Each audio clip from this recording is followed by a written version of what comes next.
In the mist-shrouded forests and crumbling abbeys of early medieval Europe, a dynasty arose whose origins were as mysterious as they were legendary. The Merovingians, often called the long-haired kings, claimed a lineage that was part mortal, part myth, their story woven into the very fabric of Europe's transformation after the fall of Rome. From the sea-born figure of Merovec to the kings who followed, their bloodline was said to carry an unusual power, a spark that set them apart from other rulers.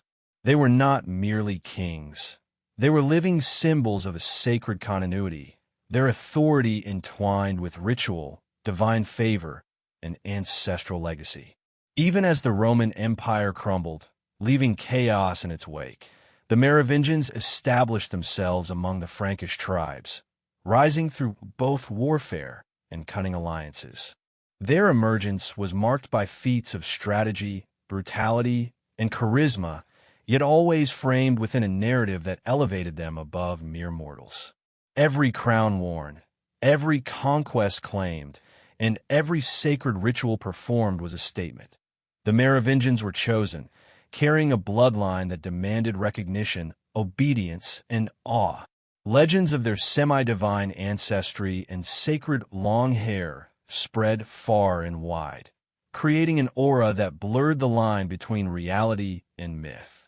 To their subjects, the kings were not simply rulers. They were living embodiments of destiny, a lineage sanctified by forces beyond human comprehension. This sense of mystery, power, and hidden knowledge would echo across centuries, inspiring myths, esoteric traditions, and even modern speculation about the Merovingians' secret influence on Europe and the preservation of their bloodline. The origins of the Merovingians are wrapped in legend, their story emerging from a time when myth and history were inseparable. At the heart of their foundation is Merovec, a figure shrouded in mystery, said to have been born of both human and supernatural lineage. Some accounts suggest his mother encountered a sea beast or divine entity, infusing the bloodline with something otherworldly. Whether myth or reality, this tale established a perception that the dynasty carried a sacred, almost mystical inheritance, a lineage set apart from ordinary kings. This semi-divine origin was crucial. In a world ruled by violence and ambition, legitimacy came not just from conquest but from perception. The Merovingians understood that myth could be weaponized as effectively as armies. By linking themselves to mysterious ancestors, they transformed their lineage into a living story, one that commanded reverence and awe. Their authority was no longer purely political. It was spiritual, ancestral, and symbolic, ensuring that rebellion against them felt like transgression against the very forces of fate. Merovec's legacy also introduced the idea that blood itself could carry power.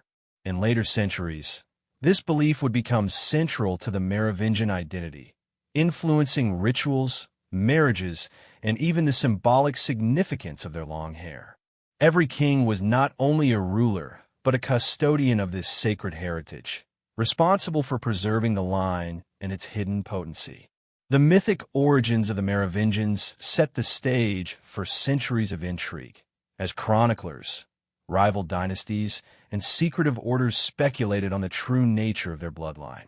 From the very beginning, the dynasty was defined by secrecy, mystique, and the perception of supernatural favor, a combination that would shape Europe's early medieval politics and leave an indelible mark on history, legend, and the esoteric imagination for generations to come.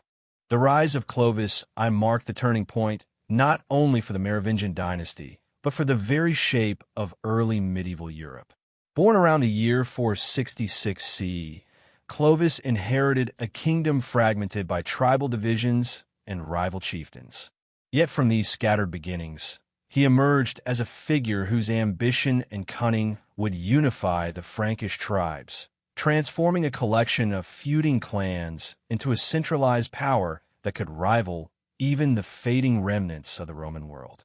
He was not simply a warrior.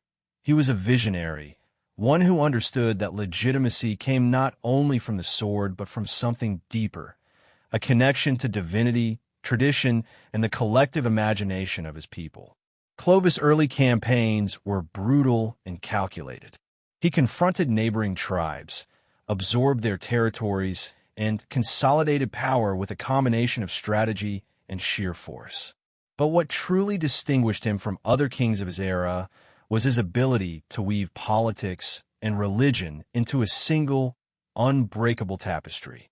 In 496 CE, Clovis made a choice that would reverberate through history. He converted to Christianity, specifically to the Catholic faith of the Roman Church. Unlike many rulers who nominally adopted new religions to secure alliances or appease conquerors, Clovis' conversion was total, and it fundamentally altered the trajectory of his dynasty. The story of Clovis' baptism in the River Seine, performed by Saint Remigius, reads almost like legend, carefully constructed to reinforce the sacred aura surrounding his rule. Chroniclers wrote that upon entering the waters, Clovis experienced a profound transformation, one that symbolically merged his mortal authority with divine sanction. This baptism was more than a religious ritual. It was a public declaration that the Merovingian kings were chosen, not only by blood and heritage, but by God himself. The long-haired kings now bore the additional mantle of holy authority, a fusion of ancient Frankish traditions and the burgeoning power of the Church. Yet Clovis' conversion also had a practical dimension. By aligning himself with the Catholic Church, he gained the loyalty of Romanized populations, secured alliances with bishops, and positioned the Merovingian dynasty as legitimate rulers over territories formerly under Roman influence. It was a political masterstroke, one that enabled him to expand his kingdom without provoking constant rebellion. The Church, in turn, benefited from having a powerful protector whose authority was intertwined with their spiritual mission, creating a mutually reinforcing relationship between crown and altar. Clovis' military campaigns were equally consequential. He confronted the Alemanni, the Visigoths, and other neighboring tribes, often employing tactics that blended diplomacy, deception, and decisive violence. Each victory further cemented his reputation, and each conquered territory became part of a growing vision. A Frankish realm united under a single ruler, guided not only by temporal law, but by sacred mandate. The Merovingian dynasty, once a collection of fragmented tribes, was transformed into a symbol of enduring power, one that would influence the political landscape of Europe for centuries.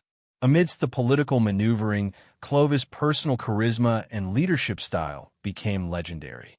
Chroniclers described him as possessing an almost magnetic presence, a combination of fearlessness and foresight that inspired loyalty and obedience. He was capable of immense cruelty, yet he also demonstrated a capacity for strategic patience, often waiting for the opportune moment to strike or negotiate. It was this duality, savage yet calculated, that allowed him to navigate the treacherous waters of early medieval politics and emerge victorious where others failed. The significance of Clovis' reign extends beyond mere territorial conquest. By merging the sacred and the secular, he set a precedent that would resonate throughout European history.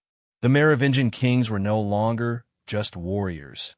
They were sanctified rulers, divinely endorsed, whose authority could not easily be challenged. This created a mystique around the dynasty that later chroniclers, secret societies, and esoteric traditions would amplify, portraying the Merovingians as more than mortals, as guardians of a sacred lineage whose influence reached beyond ordinary human understanding. Yet beneath the surface of Clovis' legendary accomplishments lies a network of subtler, often overlooked dynamics. His marriages, for example, were carefully orchestrated political tools designed to secure alliances and integrate conquered tribes into his realm. His court, filled with advisors, warriors, and clerics, functioned as a microcosm of the kingdom itself, blending tradition, strategy, and emerging bureaucracy. Each decision, each marriage, and each alliance contributed to a growing perception that the Merovingians were not merely rulers. They were architects of history, shaping the spiritual and political landscape of Europe in ways that would echo for generations. Clovis' reign also illuminates the intersection of myth and reality that defines the Merovingian story. While the chronicles emphasize his Christian devotion, they do not erase the older traditions that surrounded him. Sacred hair, omens, and ancestral rituals continued to play a role in his image as king. In a society that still revered omens and supernatural signs, Clovis' connection to the divine was reinforced not only through baptism, but through an ongoing adherence to ritual and symbolism inherited from Merovec and his predecessors. This layering of pagan and Christian elements contributed to the aura of mystery that would envelop the Merovingian dynasty long after Clovis himself passed from the scene. The legacy of Clovis is not only political or religious, it is also deeply psychological. He created a narrative in which the Merovingians were destined rulers, their authority anchored in both blood and divine favor. This narrative, repeated in chronicles and legend, became a tool of cultural memory, encoding the dynasty's legitimacy in stories that could survive even the erasure of documents or the decay of kingdoms. Later generations, both believers and skeptics, would find themselves captivated by these narratives, wondering how much of the Merovingian mystique was myth and how much was reality. As the years passed, Clovis' kingdom laid the groundwork for a Europe that would evolve into France, Belgium, and parts of Germany.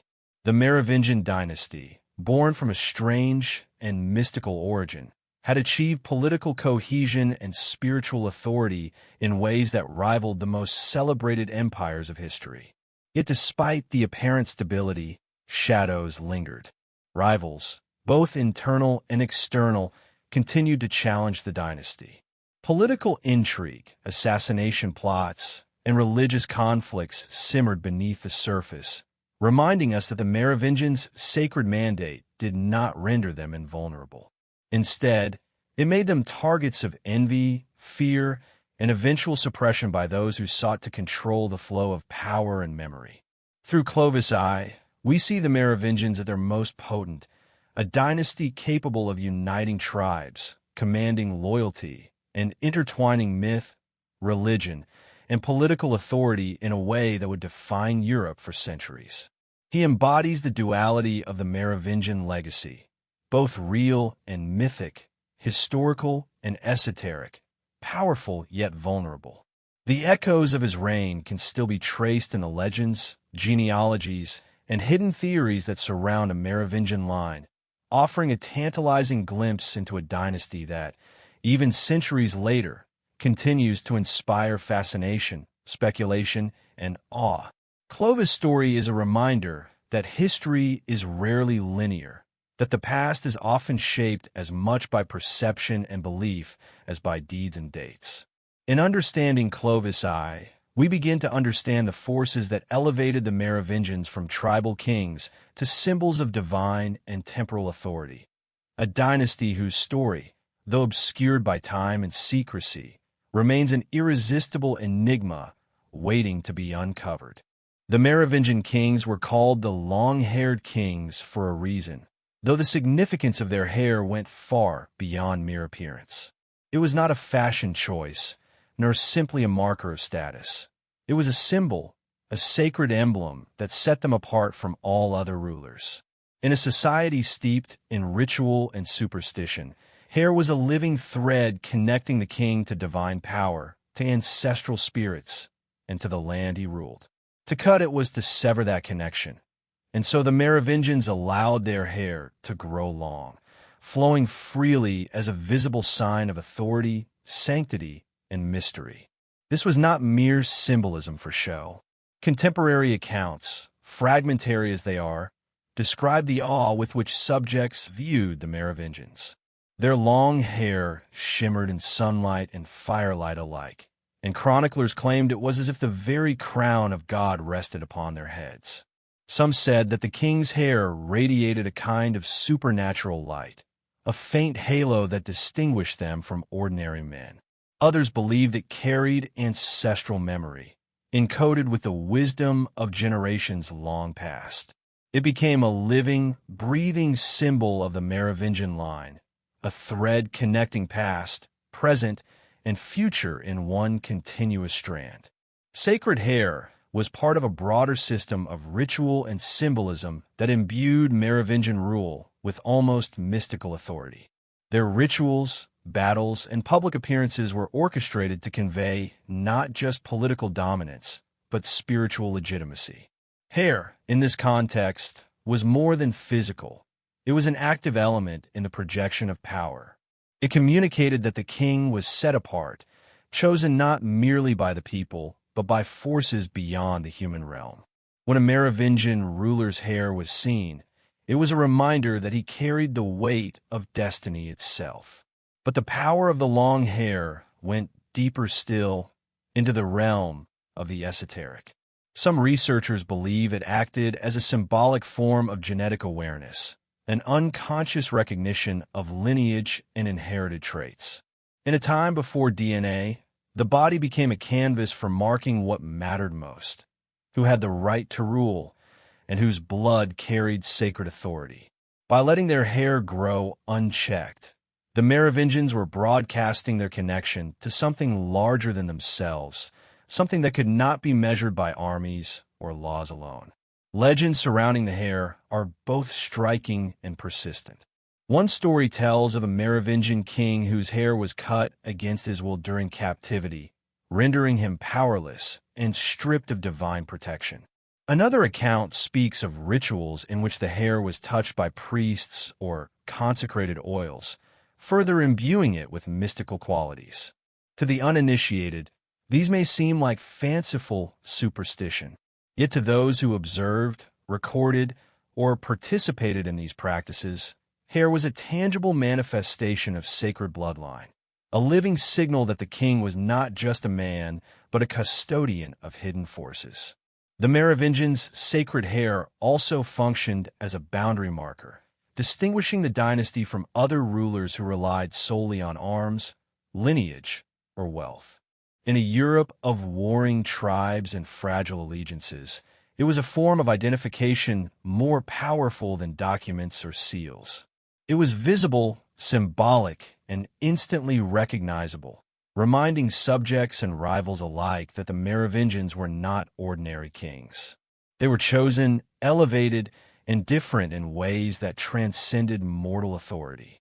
Yet there is another layer to this symbolism, one that links hair to the concept of memory and inheritance.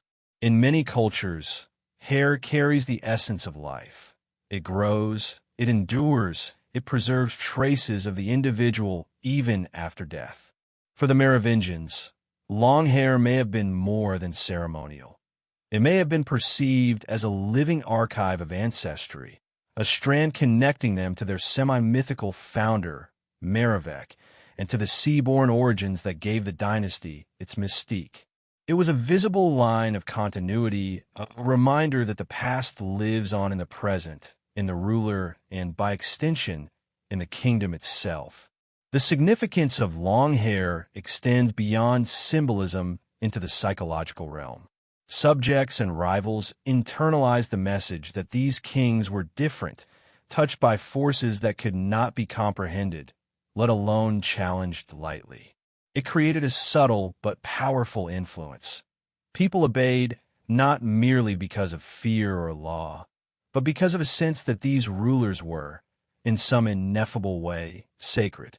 Authority became intertwined with awe, and awe became intertwined with legitimacy. In the broader context of Merovingian rule, the hair is emblematic of a dynasty that thrived on mystery, secrecy, and symbolic communication. The kings were not just political leaders. They were intermediaries between worlds, between the known and the unknown, between mortal ambition and divine favor. Every ritual, every public appearance, every strand of long hair contributed to a perception that the Merovingians were custodians of something deeper than a kingdom, a lineage imbued with spiritual resonance and perhaps even hidden knowledge. And yet, this symbolic power created enemies as well as awe.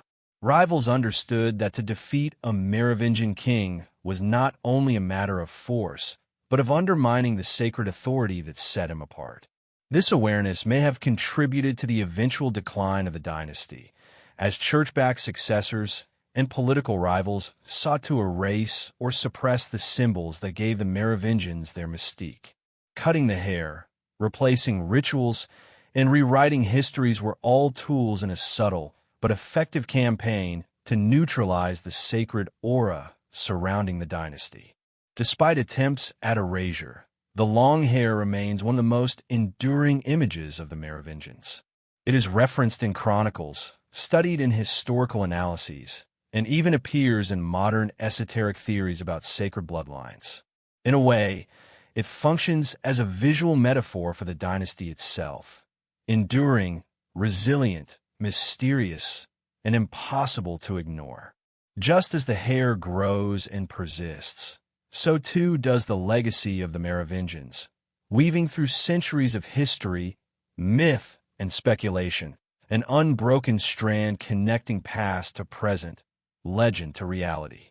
Through their sacred hair, the Merovingians communicated something profound, that authority, lineage, and spiritual power were inseparable, that the physical body could become a vessel of heritage, sanctity, and mystery, that kings were not merely men, but living symbols, embodiments of a bloodline that carried secrets, power, and identity across generations.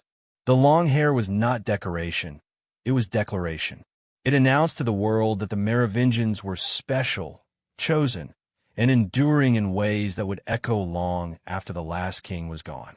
The Merovingians' reign, once vibrant and commanding, did not last indefinitely.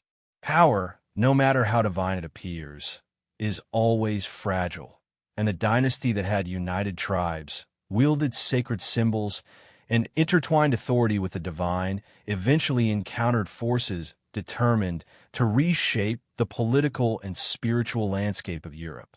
The rise of the Carolingians was not simply a matter of conquest. It was a calculated campaign of erasure, one that gradually stripped the Merovingians of authority, influence, and historical presence. The shift was subtle at first, almost imperceptible, yet inexorably powerful, and it forever altered the trajectory of the dynasty's legacy. By the 7th century, the Merovingian kings had become what contemporaries called the do-nothing kings. Their authority, though still recognized in name, had eroded in practice. The real power increasingly rested with the mayors of the palace, officials who controlled armies, finances, and political decisions. Among them, Charles Martel rose to prominence, a figure whose strategic acumen and ambition would eventually eclipse the Merovingians entirely. What began as administrative delegation evolved into full political dominance. The kings remained as figureheads, ceremonial symbols of sacred blood, while the reins of governance shifted to those who understood not myth and legend, but the practicalities of power. This transition was more than political, it was cultural and symbolic. The sacred rituals of the Merovingians, the long hair, the ancestral claims, and the aura of divine favor were gradually undermined. Chronicles were rewritten, and histories were selectively preserved or suppressed. The narrative shifted from kings chosen by God to rulers justified by their achievements, alliances, and military might. This subtle redefinition of legitimacy was both efficient and insidious. It removed the mystical aura of the Merovingians from public consciousness, reducing them to shadows of former glory. For centuries, the perception of their decline would be accepted as fact, a dynasty that failed to adapt, overtaken by more capable successors. But this narrative obscures a more deliberate story of displacement and suppression. The process of erasure extended beyond political maneuvering. Marriages, alliances, and dynastic unions were strategically arranged to absorb Merovingian influence without acknowledging it. Records of births, deaths, and lineages were meticulously edited. In some cases, entire branches of the family were quietly removed from genealogical accounts, leaving gaps that would later fuel speculation and conspiracy theories. Those who controlled the church and state recognized that the mystical authority of the Merovingians was not just an artifact of superstition. It was a source of potential challenge. To neutralize that influence, they had to control the narrative, reshape history, and, when necessary, obscure evidence.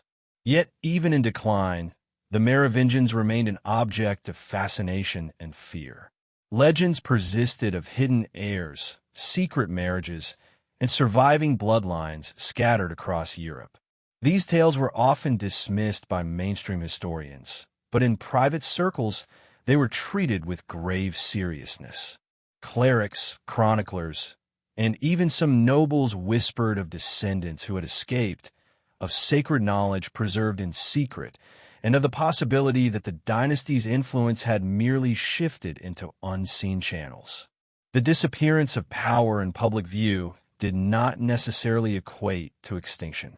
Instead, it suggested a transformation, a survival in shadows, carefully concealed, waiting for an era in which it could resurface. The erasure of the Merovingians also reveals the tension between mythology and history. The dynasty's mystique, built on sacred blood, divine sanction, and symbolic rituals, posed a threat to emerging systems of power that relied on codified law, political alliances, and military force rather than legend. By marginalizing the Merovingians, the Carolingians and their allies were not simply taking power, they were redefining what authority meant. Myth and divine aura were subordinated to administrative competence and political pragmatism. The sacred became peripheral, the practical became paramount.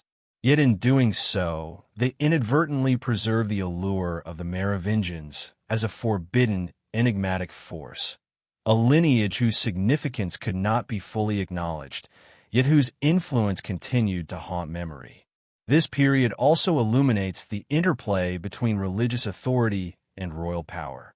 The church, which had once elevated Clovis I, now played a more nuanced role in regulating the perception of kingship.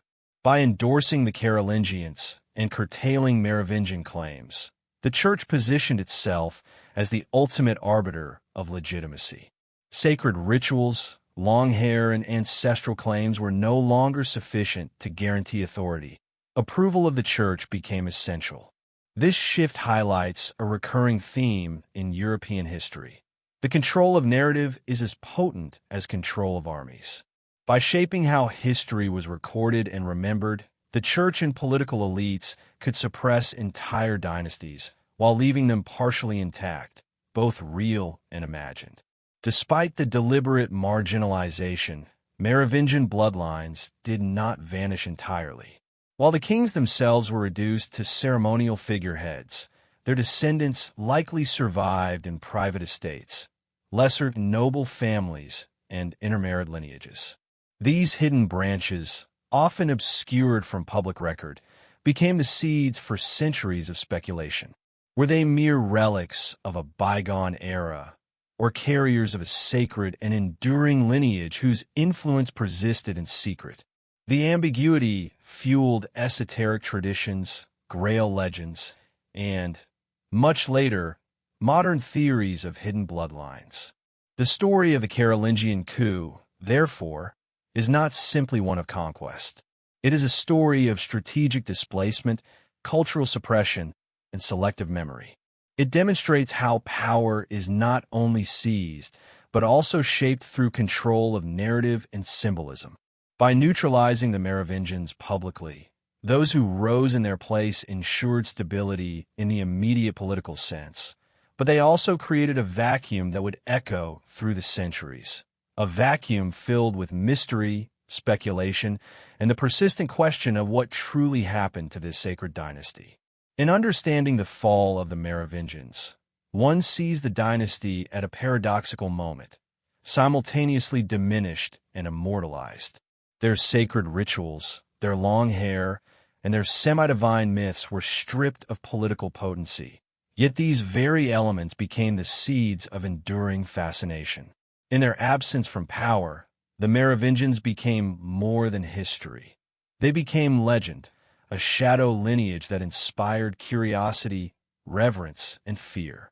The official narrative of decline conceals a deeper story, one of survival, secrecy, and the subtle preservation of a bloodline that refused to vanish entirely, even as it was erased from the annals of kings. The fall of the Merovingians is a lesson in the power of perception, narrative, and symbolism. Their decline was orchestrated, methodical, and nearly absolute in the public eye, yet beneath the surface, threads of the dynasty endured. These threads, intertwined with mythology, sacred ritual, and hidden bloodlines, would persist long after their crowns were gone, leaving a legacy both visible and invisible. A legacy that continues to captivate scholars, mystics, and seekers of hidden history alike. The official history books claim that the Merovingian dynasty slowly faded into obscurity, their line ending quietly as the Carolingians rose to power. Yet when one looks closer, inconsistencies begin to appear. The disappearance is never quite complete. Names vanish from records, but rumors of surviving heirs persist. Grave sites are emptied or relocated, and certain estates disappear from maps. The more one examines the period, the more it feels less like extinction and more like a carefully orchestrated disappearance, a vanishing performed with precision, secrecy, and purpose. It is as if someone, or some institution, wanted to ensure that the Merovingians were never entirely forgotten, yet never entirely acknowledged. The narrative of extinction begins in the corridors of power. Chroniclers of the Carolingian era were careful to emphasize the failings of Merovingian kings, portraying them as weak, ineffectual, and ceremonial, the so-called do-nothing kings. Yet the same sources often hint at lingering influence, noting that even after deposition, Merovingian blood remained interwoven with European nobility. While the public face of the dynasty was reduced to ceremonial appearances and symbolic gestures, whispers of hidden descendants circulated in monasteries, noble courts, and among travelers carrying tales from one region to another. Those who truly understood the power of lineage knew that blood does not disappear merely because a crown is removed. Legends about hidden Merovingians are numerous, their tone shifting depending on who tells the story. In some accounts, children were spirited away to remote regions, forests, islands, or fortified estates, where they were raised in secret, safeguarded against political enemies. In others, daughters were married into obscure noble families across Europe, ensuring that Merovingian blood persisted quietly, invisible to the chroniclers who wrote official histories. In every telling, a common theme emerges. The dynasty's survival was never meant to be public. Their power could exist in secrecy, invisible but potent, like a river flowing beneath frozen ground. The idea that the Merovingians disappeared but did not die is reinforced by scattered genealogical traces. Some noble families in France, Belgium, and even parts of Germany appear to carry lines that could plausibly connect to the Merovingians. Certain estates and properties are traditionally claimed to have once belonged to branches of the family, though records are incomplete or obscured. In rare cases, charters and legal documents mention heirs without providing full names, leaving tantalizing gaps that fuel speculation. Every omission, every ambiguity becomes a potential clue, a breadcrumb leading into the labyrinth of hidden history. Esoteric traditions and secret societies have long been fascinated by this very gap, the space between extinction and survival. The Priory of Chaon, whether viewed as a genuine historical order or as a modern fabrication, centered much of its lore around the notion that the Merovingian line persisted secretly. Grail legends, medieval romances, and occult texts hint at bloodlines that continue in the shadows, untouched by the official rewriting of history. These stories are often dismissed by mainstream scholars, yet their persistence across centuries suggests more than mere invention. They hint at a cultural memory, a collective acknowledgement that the dynasty's disappearance was never total. The secrecy surrounding the Merovingians also intersects with politics. Controlling a bloodline is different from controlling armies or territory. It is control over potential legitimacy, influence, and spiritual authority. Those who replaced the Merovingians understood that visible power could be stripped, but the unseen influence carried in blood could endure indefinitely. To manage this, their survival had to be hidden, veiled by legend, myth, and strategic erasure. Publicly, the dynasty ceased to matter. Privately, it lingered, encoded in alliances, marriages, and perhaps even in the very genetics of Europe's noble families. Archaeology, too, raises questions. Graves of Merovingian kings are well documented, yet some tombs have been disturbed or relocated under circumstances that suggest intention rather than accident. Relics attributed to the dynasty sometimes vanish, only to resurface centuries later in obscure collections. Coins, sigils, and artifacts carry symbols that hint at continuity, yet the precise lineages remain hidden. These material traces, fragmentary though they are, reinforce the notion that the Merovingians were deliberately allowed to vanish from public memory, while leaving coded markers for those who might seek them. Even as the centuries passed, the idea of extinction remained uncomfortable, incomplete. Medieval chroniclers and later historians occasionally stumbled upon anomalies, names, property rights, or marriages that did not align with the accepted narrative. These anomalies, often glossed over or ignored, became the foundation for speculation in later centuries.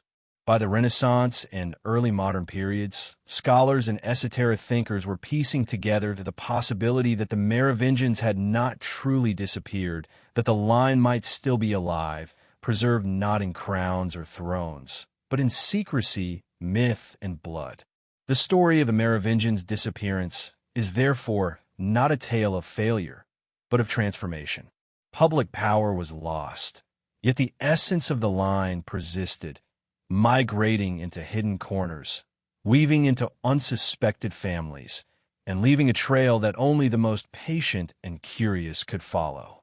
This dual existence, vanishing in public, surviving in secret, became a defining characteristic of the dynasty, setting it apart from other royal houses whose legacies were more transparent, more easily measured. Ultimately, the Merovingians challenge our understanding of what it means for a dynasty to vanish. Extinction is rarely absolute, and history rarely tells the full story. In their case, the line between disappearance and survival blurs, creating a shadowed narrative in which secrets, blood, and legacy endure beyond the reach of conventional records. It is in these shadows that the true mystery of the Merovingians lies, not in their decline, but in the subtle, invisible threads of continuity that defy the certainty of historical finality. Even today, when genealogists, historians, and researchers probe the past, the gaps remain tantalizingly suggestive. Every unanswered question, every missing document, every whispered legend hints at a lineage that may still persist, quietly and invisibly, threading through the centuries. The Merovingians' supposed extinction is therefore not a conclusion.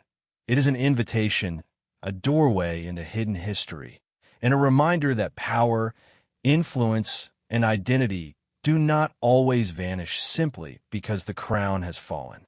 Even as the Merovingian dynasty receded from the public stage, its legacy continued to ripple through Europe in ways both subtle and profound.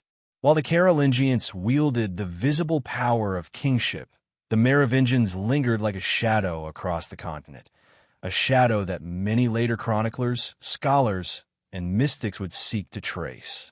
This enduring fascination arises not simply from the fame of kings who once wore crowns, but from something far deeper, the idea that the Merovingian line was not merely political, but sacred, imbued with secrets that could alter one's understanding of history, religion, and even human identity. Throughout medieval Europe, stories circulated of hidden heirs, cryptic bloodlines, and dynasties in waiting. Monks, scribes, and travelers carried tales of Merovingian descendants living quietly among common folk or integrated into lesser nobility. The details vary. Some spoke of children secreted away to monasteries where they were educated in forgotten knowledge. Others suggested hidden estates in remote forests or mountains where entire branches of the family were preserved, shielded from the eyes of ambitious rivals. These stories were often dismissed as folklore, yet the consistency of these tales across regions suggests a deeper truth. The dynasty may have survived, not through crowns and armies, but through secrecy, adaptability, and cunning preservation. This continued influence can also be traced through the symbolic resonance of the Merovingians in European culture. Medieval romances, Grail legends, and esoteric texts frequently reference a mysterious bloodline, sometimes subtly, sometimes explicitly. In the narratives of the Holy Grail, for example, scholars have noted hints that the sacred vessel is not merely an object of divine power, but a metaphor for lineage itself, a preserved, sacred bloodline. Some researchers suggest that the Merovingians, as custodians of this line, became associated with these legends precisely because their ancestry carried an aura of mystique that was inseparable from the notion of divine heritage. The importance of symbolism in preserving influence cannot be overstated. Even as the dynasty's temporal power waned, its myths flourished. Tales of kings with long hair, luminous presence, and semi-divine birth persisted in collective memory. Chroniclers of later centuries sometimes treated these stories as quaint superstition, yet they continued to shape perceptions of the Merovingians as extraordinary, not ordinary. This perception became a form of soft power, allowing the dynasty's mystique to survive even when its political authority was stripped away. Myth became a vessel for continuity, a way to keep a lineage alive in the cultural imagination, if not in governance. Esoteric societies in later centuries would take particular interest in these threads of legacy. The Priory of Chaon, for example, whether authentic or mythologized, centered much of its narrative on the survival of the Merovingian bloodline.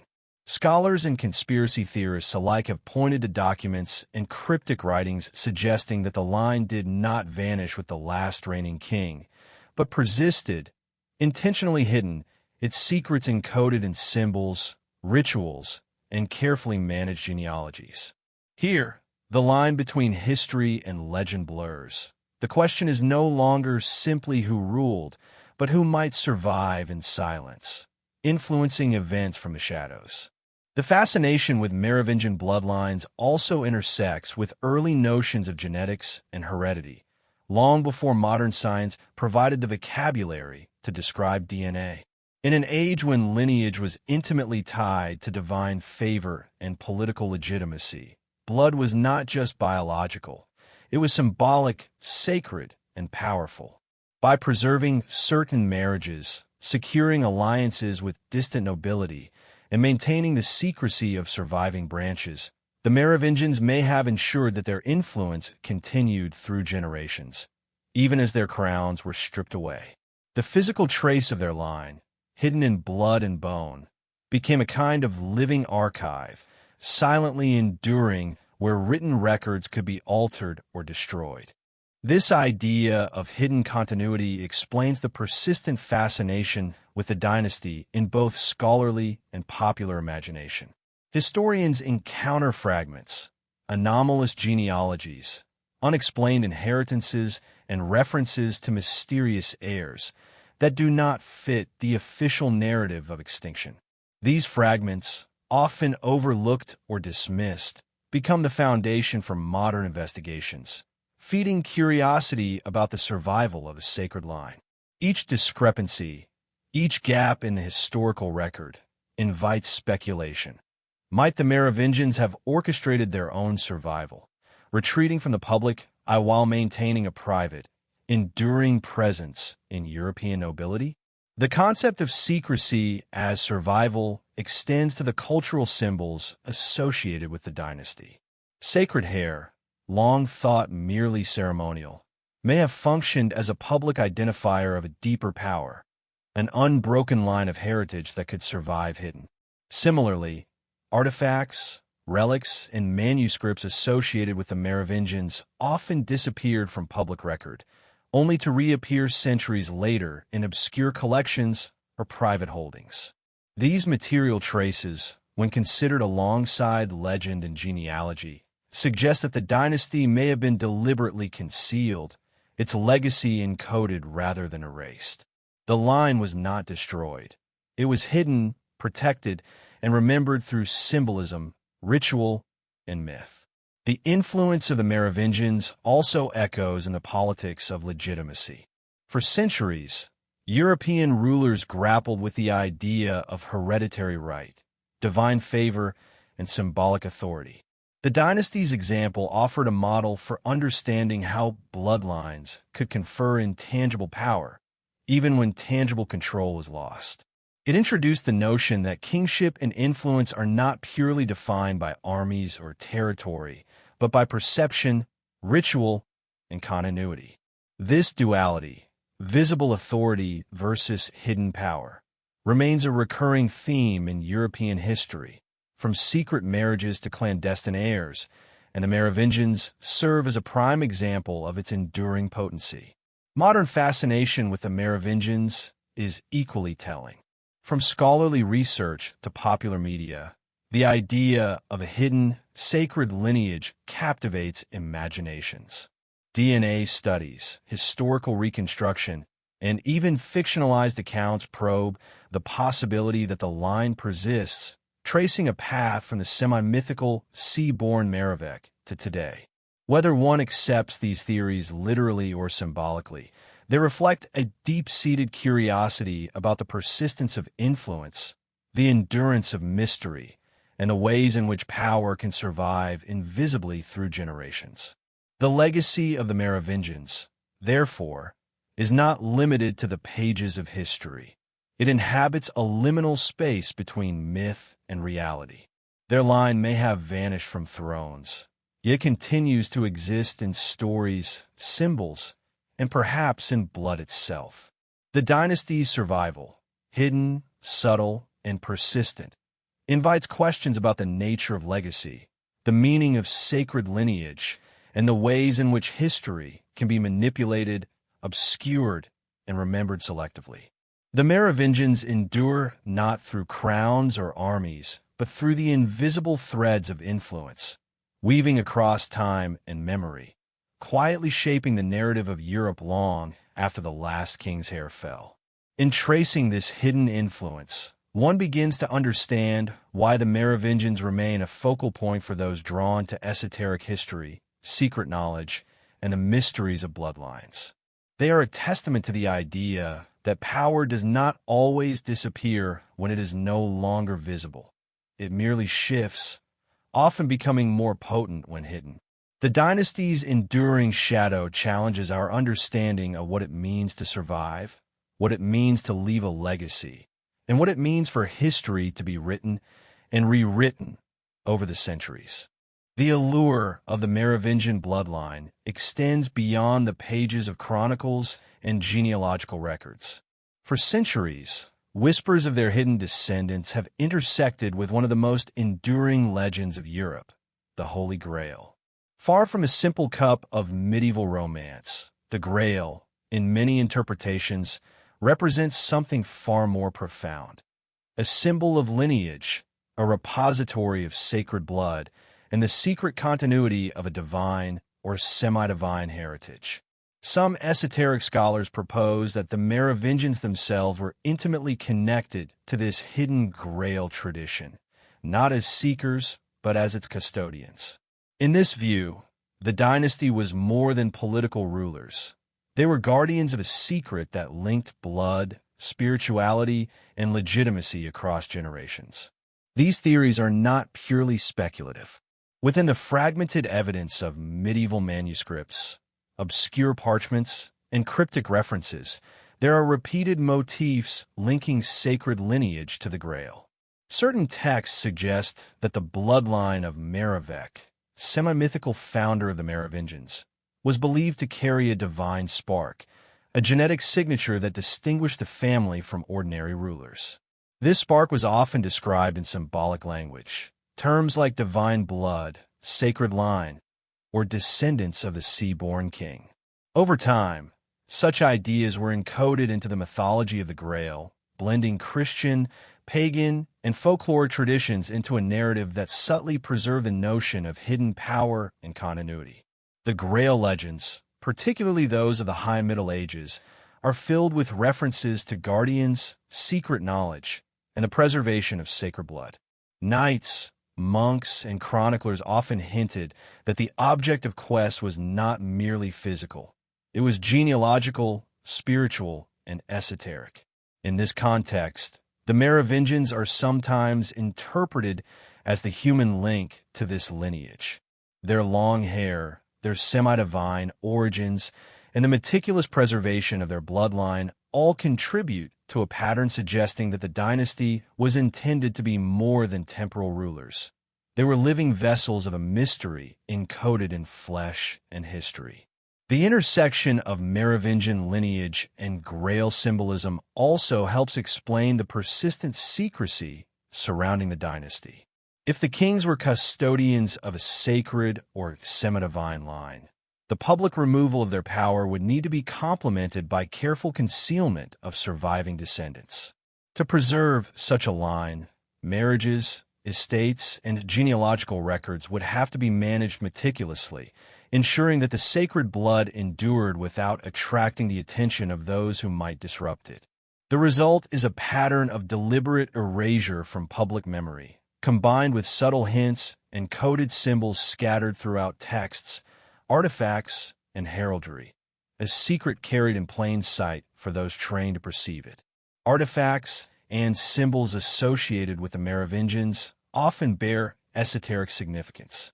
From coins to seals, from ceremonial regalia to depictions in illuminated manuscripts, certain recurring motifs suggest an emphasis on continuity, hidden knowledge, and sacred ancestry. The fleur-de-lis, for example, long associated with French royalty, has roots that many researchers trace back to Merovingian symbolism, representing purity, divine favor, and the perpetuation of a sacred line. These subtle visual cues serve as both markers of identity and reminders of the dynasty's enduring influence, a silent language intelligible only to those aware of its meaning. Even beyond symbols, the Merovingians left traces in the landscape. Certain estates, monasteries, and burial sites hint at patterns of protection, secrecy, and preservation. Locations associated with the dynasty were often secluded, fortified, or aligned with ancient traditions of sacred geography. Some scholars argue that these sites functioned as custodial centers for bloodlines, sacred knowledge, and ritual practices, places where descendants could be raised, instructed, and preserved out of public view. These hidden nodes, scattered across Europe, form a lattice of secrecy that is still discernible through careful study, lending weight to the idea that the dynasty was deliberately preserved even as its visible power waned. The narrative of Merovingian guardianship also resonates with a recurring theme in esoteric history: the survival of knowledge through hidden channels. Just as texts were copied in secret, relics concealed, and rituals preserved by initiates, bloodlines could be maintained outside the scrutiny of official authority. In this way, the Merovingians occupy a unique position in history, serving as a bridge between the visible world of kings and the invisible world of sacred lineage. Their disappearance from public rule was not an end, but transformation into a hidden form of continuity, one that influenced events, alliances, and cultural memory long after the dynasty ceased to wield political power. The Grail connection further deepens the mystery because it intertwines lineage with destiny. In these traditions, the bloodline itself carries purpose, a sacred mission that endures beyond centuries, often hidden and waiting for recognition. This is consistent with accounts of hidden Merovingian heirs, preserved in secrecy, whose significance may have been understood by only a few. It is a form of legacy that is temporal and spiritual, biological and symbolic, intertwining history, myth, and esoteric belief into a single, enduring narrative. The persistence of these ideas into modern times is remarkable.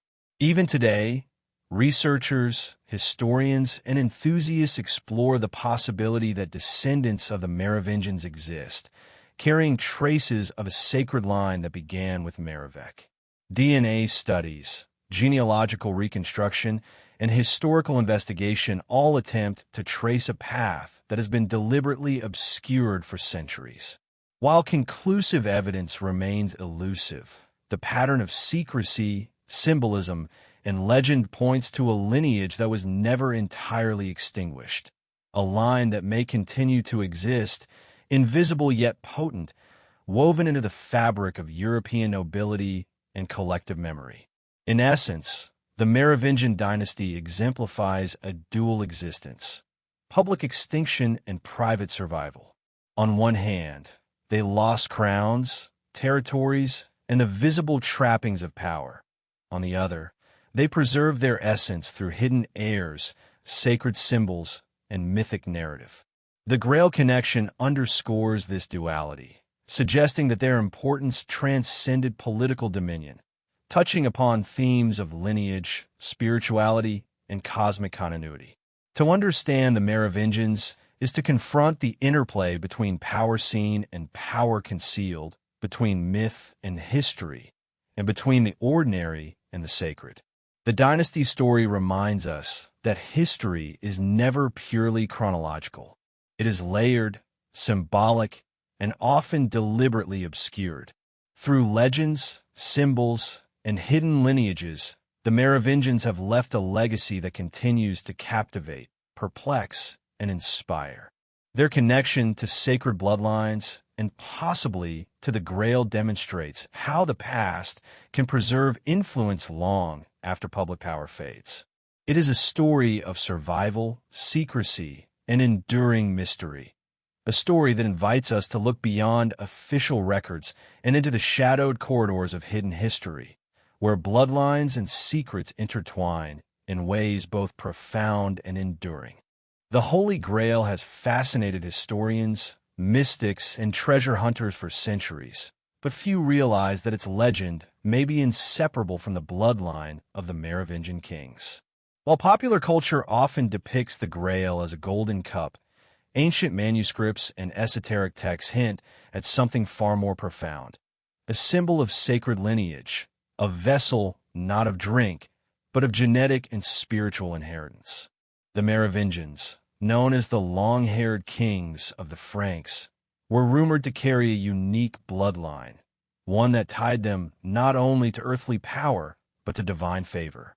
Scholars and alternative historians alike have speculated that the Grail, in its true form, may have been a metaphor for the preservation and secrecy of this sacred lineage. Many medieval texts subtly suggest that the Grail was not merely a physical object, but a codified symbol of a living heritage passed through generations. In particular, the stories collected in the 13th century, including the Vulgate Cycle and Wolfram von Eschenbach's Perzival, hint at a hidden network of guardians tasked with protecting this lineage. Some interpretations suggest that the Grail served as a cipher, a way to preserve knowledge about royal descendants and their divine connection. The symbolism is dense. Chalices, vessels, and sacred cups appear repeatedly in medieval iconography, often in connection with queens, priestesses, and other figures who acted as custodians of bloodlines. This overlap between myth, ritual, and genealogy is where the Merovingian mystery intersects most directly with the Grail tradition. Maps and hidden sites add another layer of intrigue. Across Europe, numerous churches, abbeys, and ancient temples are said to encode information about the lineage through their architecture and symbolism. In southern France, the Languedoc region, a hotspot of Cathar influence, is littered with clues that could hint at secret Merovingian treasures. Some researchers believe that these sacred sites were intentionally aligned or designed to preserve knowledge of the bloodline's continuity. Symbols carved in stone, cryptic frescoes, and underground tunnels suggest that secret guardians may have used the landscape itself as a map, a living testament to a lineage that the church and ruling powers sought to obscure. The symbolism of the Grail also extends to manuscripts and illuminated texts. Many esoteric scholars have highlighted recurring motifs: chalices held by women, geometric patterns that mirror human DNA spirals, and repeated references to lineage, fertility, and sacred inheritance. These patterns are often overlooked by mainstream historians, dismissed as decorative flourishes. Yet when analyzed in the context of Merovingian genealogy, they appear to encode a sophisticated understanding of bloodline preservation. It is as if the legends were a puzzle, intended for those initiated into a hidden knowledge, an encrypted record of a dynasty whose influence has been quietly shaping European history for centuries. Archaeological discoveries further deepen the mystery. Excavations in former Merovingian strongholds have uncovered tombs with unusual arrangements, crypts bearing intricate carvings, and artifacts that hint at ritual significance. Some sarcophagi contain symbols reminiscent of chalices or circular vessels, suggesting a deliberate connection between burial practices and Grail mythology. These findings raise provocative questions. Were the Merovingians using material culture to safeguard secrets about their bloodline? Could the Grail, in this context, be less a cup and more a key, a symbol meant to convey continuity, inheritance, and hidden power across generations? The Grail's association with women also warrants attention. Many legends place female figures, queens, abbesses, or priestesses, at the center of Grail lore. This suggests that the Merovingian bloodline may have been carefully transmitted and guarded through women, echoing theories proposed by alternative historians who argue that royal matrilineal heritage was as vital as male succession. Women were not passive observers. They were active custodians, keepers of knowledge, and protectors of the sacred line. In this light, the Grail becomes a metaphor for both lineage and the guardianship of divine knowledge, preserved against political or ecclesiastical interference. Modern researchers have attempted to follow these symbolic breadcrumbs into the present day. Genetic studies and genealogical mapping have traced potential Merovingian descendants scattered across Europe, their lineages obscured by centuries of political upheaval, wars, and deliberate erasure. While definitive proof remains elusive, the convergence of Grail legend, hidden maps, and bloodline theories paint a compelling picture. The Grail is more than a myth, more than a cup. It is a story of survival, secrecy, and the enduring influence of a royal DNA line that has persisted despite the weight of history and the efforts of those who sought to erase it. What makes this investigation particularly gripping is the interplay between myth and geography. Certain ancient sites, aligned with celestial events or hidden patterns, hint at a deliberate encoding of knowledge. For example, alignments between Cathar castles, early Merovingian churches, and medieval pilgrimage routes could suggest a network meant to communicate lineage information across generations. The Grail legend, therefore, may be a multi-layered narrative, a story that entertains and instructs while simultaneously preserving coded records of royal heritage. Even the most skeptical historians cannot ignore the patterns that emerge. Across France, Germany, and England, recurring symbols, hidden manuscripts, and anomalous tombs suggest a deliberate effort to encode and protect knowledge about the Merovingian line. The Grail, once considered a simple relic of legend, becomes a prism through which we can reinterpret medieval history. It transforms from a singular object to a network of sites, symbols, and stories that converge on one central theme: the preservation of a sacred bloodline. The mystique of the Grail, therefore, is inseparable from the Merovingian legacy. Its legends, maps, and artifacts suggest a dynasty deeply aware of its own significance, guarding secrets that could challenge our understanding of history, heritage, and power. By tracing the Grail's echoes in medieval architecture, manuscripts, and ritual practices, we begin to glimpse a hidden narrative, a story that refuses to be fully erased, surviving in plain sight, waiting for those willing to look closely and think critically. The Grail may not be a cup at all, but a symbol of the enduring bloodline, a vessel through which knowledge, power, and identity were transmitted across generations. It represents the culmination of centuries of secrecy, the intersection of myth and history, and the tantalizing possibility that the Merovingians left a legacy encoded in symbols, sites, and perhaps even in our DNA. The question that lingers is simple yet profound. If the Grail truly embodies the Merovingian line, how much of this hidden truth remains, quietly shaping our world from behind the veil of history? Ancient prophecies and celestial omens have long been intertwined with the Merovingian dynasty, suggesting that their influence was not limited to earthly power, but extended into the symbolic and mystical realms. Chronicles from the early Middle Ages hint at signs, eclipses, and celestial alignments interpreted as markers of royal destiny. One particularly intriguing motif is that of the red eclipse, an event chronicled in obscure manuscripts as a harbinger of upheaval or revelation tied to the Merovingian bloodline. These references, often dismissed by mainstream historians as superstition or coincidence, take on new significance when examined in the context of lineage, secrecy, and the preservation of sacred knowledge. The question arises, were these celestial phenomena merely observed, or were they deliberately woven into a coded narrative designed to signal the importance of hidden heirs and dormant power? Medieval chroniclers often framed eclipses, comets, and unusual planetary alignments as omens of kings and kingdoms.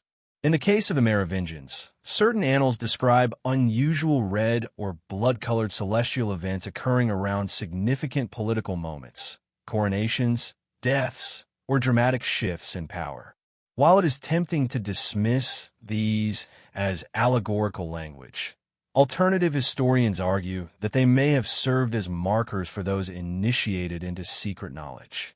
These celestial codes could have been a method of communicating timing and significance without alerting outsiders to the true meaning, especially in an era when the church and rival powers closely monitored royal activity. Beyond the celestial, textual prophecies also play a critical role. Certain apocryphal manuscripts, some hidden in monastic libraries or private collections, describe the Merovingians as a lineage touched by destiny, whose blood carries a sacred inheritance. The language of these texts is cryptic, filled with allegory and metaphor, describing a line that must remain hidden until the world is ready to understand its significance. Prophecies speak of a return or a revealing, hinting at events that would align with specific celestial phenomena, creating a fascinating interplay between astronomy and dynastic lore. The red eclipse, in particular, becomes a narrative fulcrum, a cosmic signal entwined with earthly events, a moment when the hidden truth of the Merovingian line might be glimpsed. Interestingly, these prophecies are not merely historical curiosities. They often intersect with esoteric and mystical traditions. Alchemical texts, mystical treatises, and even secretive Kabbalistic writings reference events that echo these celestial omens, suggesting a deep cultural awareness of cosmic symbolism in connection to human destiny.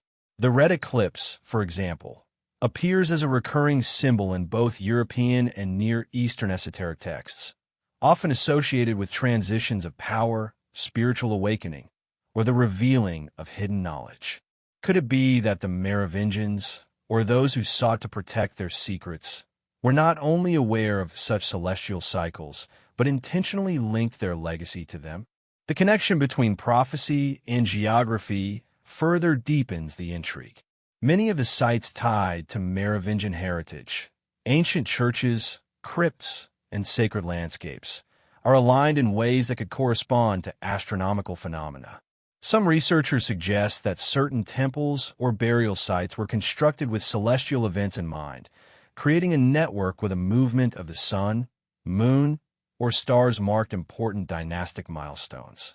The red eclipse could thus serve as both a literal and symbolic marker, illuminating hidden knowledge, guiding ritual practices, or signaling a moment of revelation to those trained to interpret it.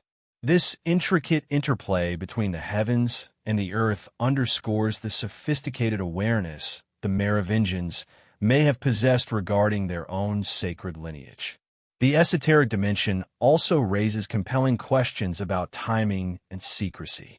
If the Merovingian bloodline was truly considered sacred, any disclosure of its significance would have been carefully managed. Prophecies and omens could have served as a method of control, a way to communicate critical information to trusted insiders without exposing the line to political or religious adversaries. In this sense, the red eclipse and other celestial markers become more than myth or superstition. They're instruments of secrecy, designed to preserve the integrity of the bloodline across centuries. Contemporary scholars and enthusiasts continue to explore these prophetic dimensions. Advanced astronomical software allows modern researchers to reconstruct past celestial events, revealing that many described eclipses and alignments did indeed occur near pivotal moments in Merovingian history. While coincidences cannot be entirely ruled out, the repeated pattern of celestial phenomena coinciding with events in the dynasty's timeline is striking. This convergence suggests a deliberate awareness, whether symbolic, practical, or both, that aligns cosmic events with the unfolding of dynastic secrets. The narrative becomes even more captivating when considering the human element. Prophecies are not abstract. They were meant to guide decisions, warn of dangers, and shape strategy. For the Merovingians, whose rule was often precarious and contested, understanding omens and celestial signs could have provided both political and spiritual guidance. Kings and queens, as well as advisors versed in astrology or mystical traditions, may have used these signs to protect heirs, anticipate threats, or manage the flow of knowledge. In this way, the red eclipse and related omens serve not only as narrative devices, but as potential instruments of survival for a lineage that sought to endure through secrecy and careful planning. The mystical dimension of the red eclipse also raises intriguing parallels with the Grail legends. Just as the Grail represents continuity, protection, and hidden knowledge, the prophetic and celestial markers can be seen as reinforcing this motif. Both serve to encode and safeguard the Merovingian legacy, using allegory, symbolism, and observation of the natural world to preserve secrets that might otherwise be lost to time. The red eclipse, in particular, becomes a visual and symbolic manifestation of the dynasty's enduring influence, a moment when cosmic and earthly forces align to reveal, ever so briefly, the hidden pattern of history. Finally, the enduring fascination with these prophecies speaks to the human desire to uncover the unseen. The red eclipse, mysterious manuscripts, and cryptic prophecies invite the audience to question what history tells us and what it deliberately hides. Were these celestial and textual markers merely superstition, or were they coded instruments of preservation? Were they meant to guide the dynasty itself, or those who would protect its secrets across generations? In this sense, prophecy becomes a mirror of the Merovingian enigma itself, tantalizing elusive, and forever hovering at the edge of revelation.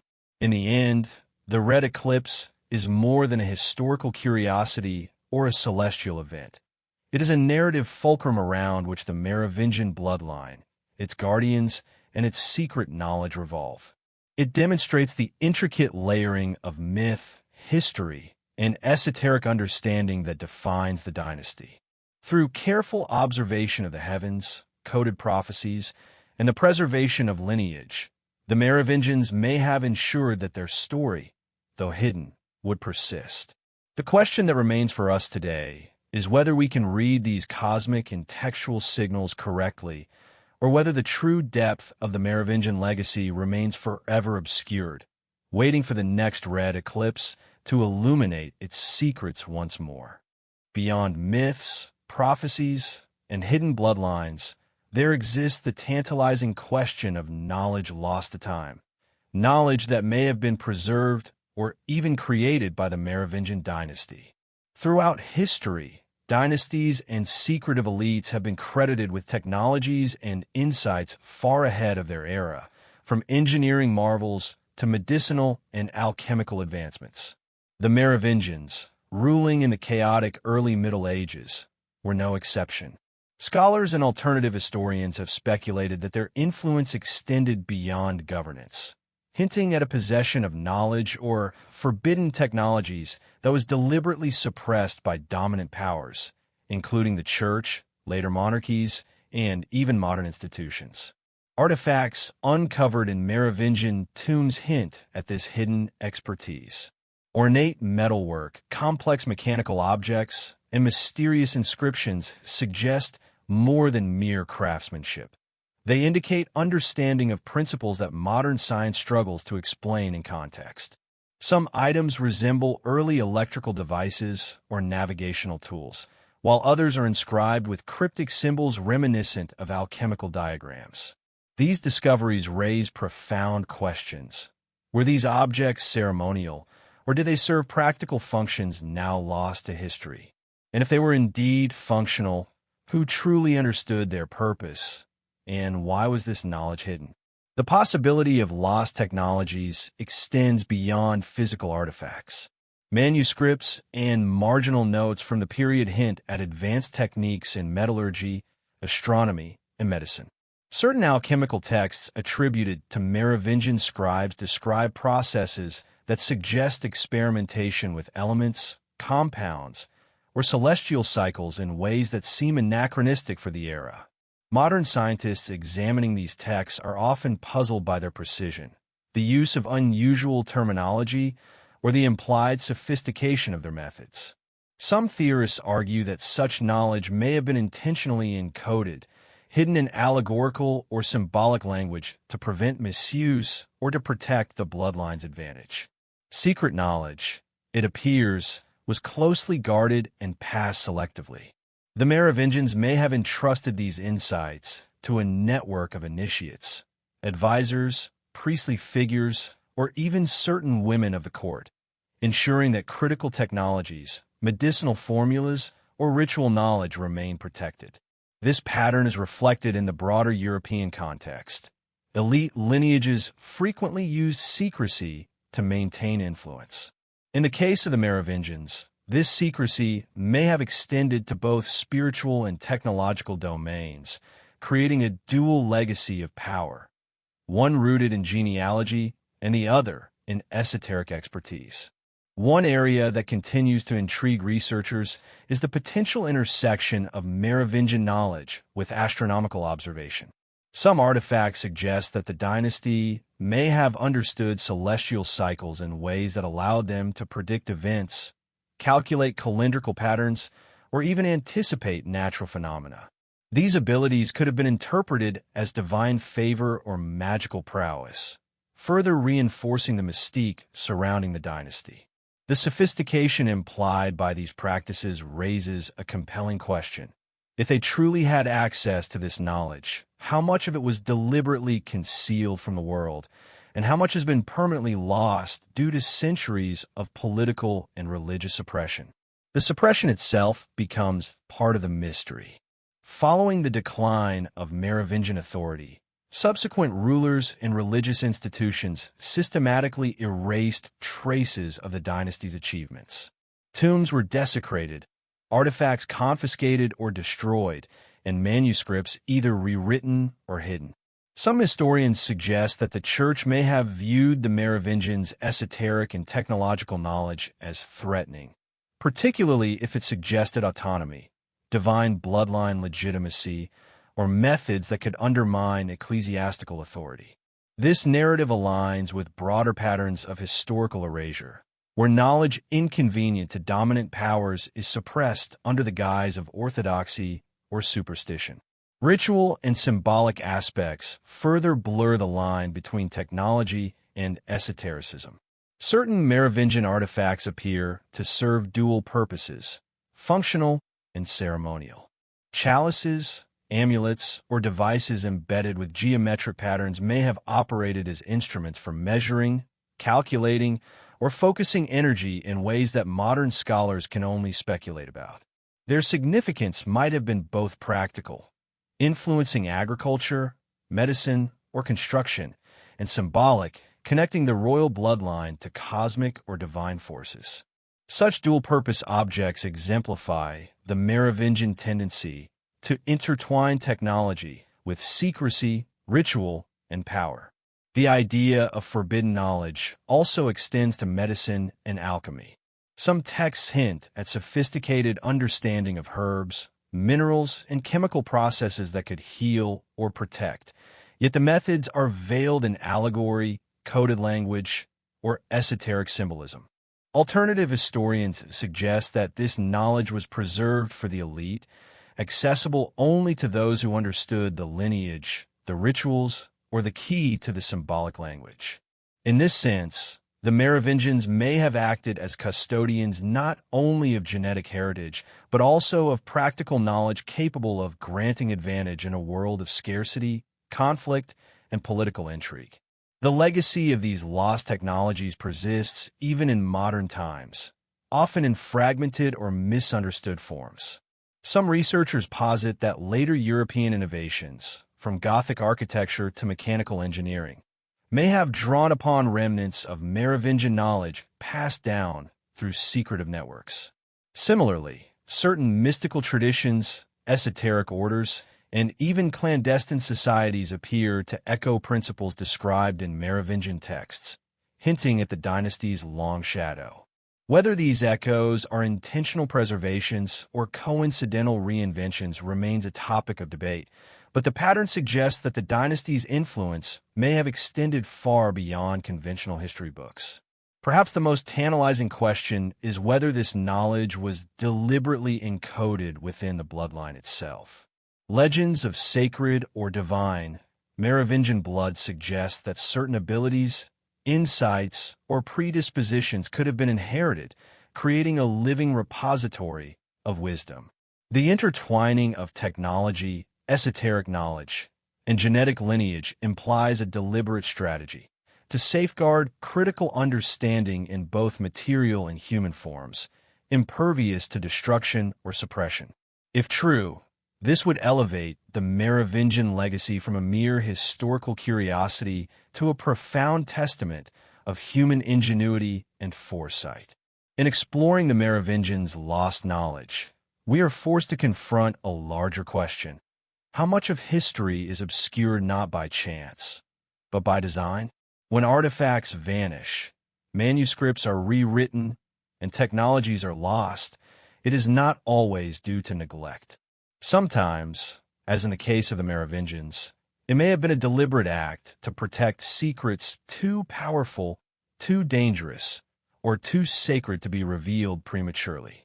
The forbidden knowledge of the Merovingians, whether technological, medicinal, or mystical, remains a testament to a civilization that understood both the fragility and the enduring potential of human achievement. By following the trail of artifacts, manuscripts, and coded symbols, we glimpse a world where the Merovingians were not merely rulers, but custodians of secrets that transcended their time. Their legacy challenges the modern understanding of history, suggesting that knowledge, when combined with bloodline, ritual, and secrecy, can persist through centuries, hidden in plain sight, waiting for those willing to decode its meaning. The dynasty's lost technologies, like the Grail or the Red Eclipse, remind us that some secrets are layered, multifaceted, and enduring, offering only partial glimpses to those who dare to explore the shadows of the past. In the modern era, the search for the Merovingian legacy has taken on a new dimension, blending historical research with cutting-edge science.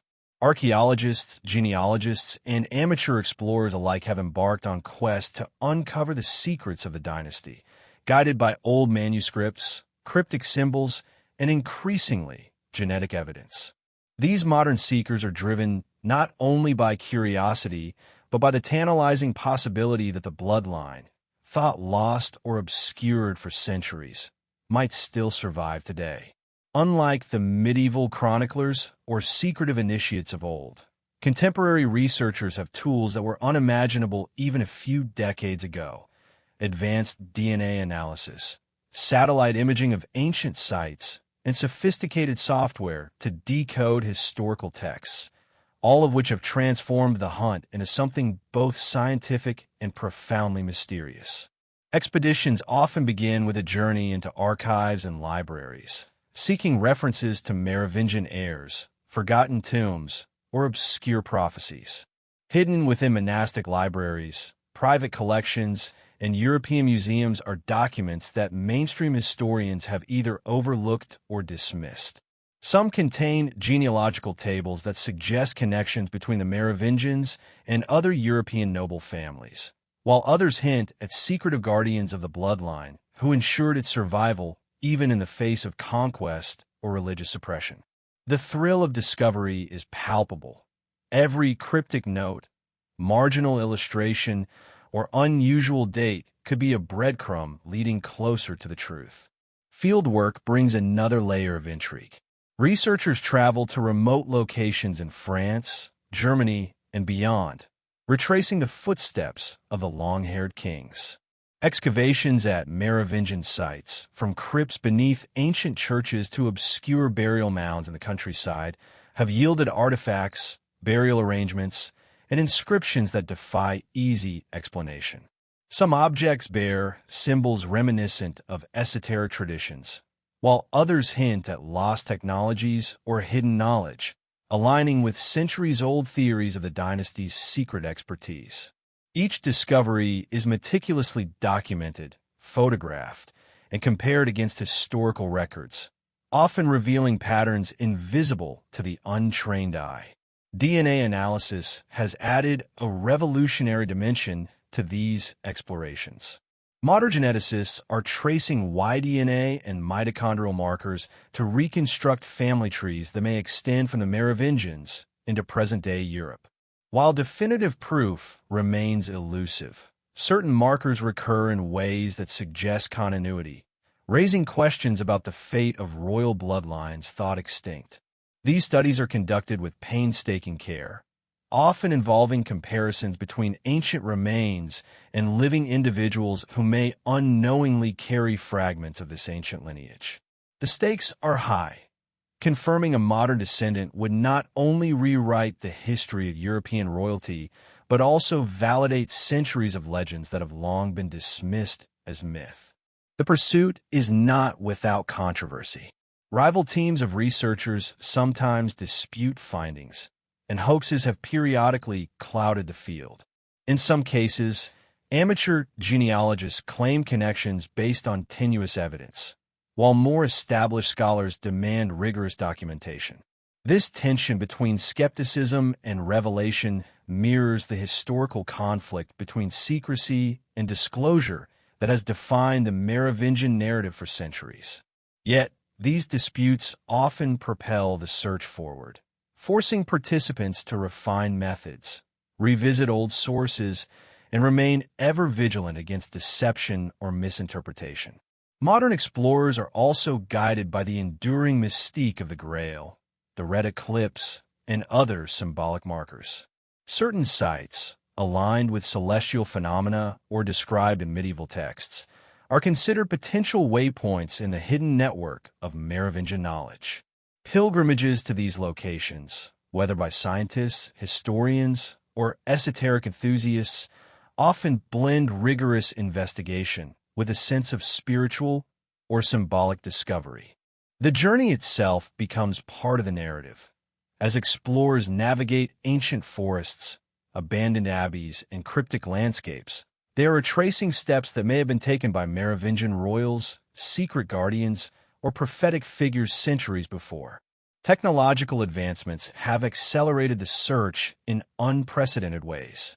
Ground-penetrating radar, LiDAR mapping, and 3D reconstruction software allow researchers to examine sites without disturbing fragile artifacts. Satellite imaging has revealed hidden structures beneath the earth, some of which correspond with patterns described in medieval manuscripts or cryptic maps. These tools, when combined with traditional scholarship, create a powerful method for uncovering secrets that were deliberately obscured or forgotten. What might once have required decades of excavation can now be hypothesized and tested within months, bringing the elusive Merovingian mysteries closer to tangible discovery. Collaboration across disciplines is another hallmark of the modern hunt. Historians, archaeologists, geneticists, linguists, and esoteric scholars often work together, pooling knowledge to interpret findings that might otherwise be dismissed. A symbol overlooked by a historian could be recognized by an expert in ancient iconography. A genetic anomaly could validate a theory proposed by a medievalist. This interdisciplinary approach reflects the complexity of the Merovingian puzzle, which cannot be solved through a single lens, but requires a synthesis of history, science, and intuition. The human element is ever present in these modern quests. Researchers must navigate bureaucracies, private collections, and even clandestine networks of collectors and archivists who hold fragments of the past. Access is often restricted, documents are deliberately cryptic, and artifacts are fragmented, leaving the modern seeker to piece together stories from clues scattered across centuries. The process is painstaking, often requiring months or years of work for even the smallest breakthrough. Yet each discovery, whether a previously unknown manuscript, a confirmed genetic marker, or a hidden tomb, adds a new layer to the evolving narrative of the Merovingian bloodline. The stakes are magnified by the potential implications of discovery. Uncovering a living descendant, for instance, could reshape understanding of European history, reveal connections to modern political or social structures, and reignite debates about sacred bloodlines, prophecy, and hidden power. Even without such definitive revelations, the pursuit itself illuminates the enduring fascination with the Merovingians, a dynasty whose secrets were carefully protected, yet whose traces continue to guide researchers centuries later. Ultimately, the modern search for the Merovingian legacy is a story of persistence, curiosity, and the enduring allure of hidden knowledge. It reflects a deep human desire to connect with the past, to uncover what has been deliberately concealed, and to understand the forces, both earthly and cosmic, that shaped history.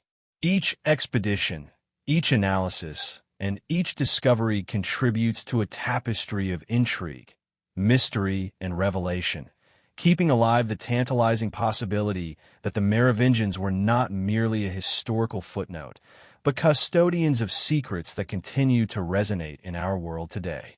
Through DNA, manuscripts, and exploration, the modern era has revived the quest for the long-haired kings, turning legend into a living investigation. The journey is far from over, and with each passing year, new tools, technologies, and discoveries offer the chance to illuminate truths long hidden. For those following the trail, the Merovingians remain a puzzle wrapped in enigma, a dynasty whose mysteries invite both reverence and obsession, and a legacy that whispers from the shadows of history, daring us to uncover its secrets. No exploration of the Merovingian legacy would be complete without addressing the controversies, hoaxes, and skeptics that have shadowed this narrative for centuries. While the allure of hidden bloodlines, sacred knowledge, and ancient prophecies captivates the imagination, the field is fraught with conflicting claims and deliberate misdirection. From dubious genealogical charts to sensationalist claims of modern descendants, the Merovingian story has often been manipulated to serve agendas ranging from personal fame to ideological reinforcement. Understanding these controversies is essential, for they reveal not only the fragility of historical evidence, but also the lengths to which secrecy and myth can be exploited or misunderstood. One of the most enduring controversies revolves around claims of surviving Merovingian bloodlines. Various authors and amateur genealogists have asserted connections to the long-haired kings, presenting family trees that stretch into the present day. While some of these claims are meticulously researched, many are based on circumstantial evidence, misinterpreted records, or outright fabrication. Skeptics argue that the very mystique of the Merovingians, their supposed divine blood, hidden knowledge, and secretive practices, invites embellishment, making it difficult to distinguish credible scholarship from imaginative speculation. Yet, even within the controversy, patterns emerge that hint at underlying truths, recurring names, obscure tombs, and DNA markers that suggest continuity, though far from definitive.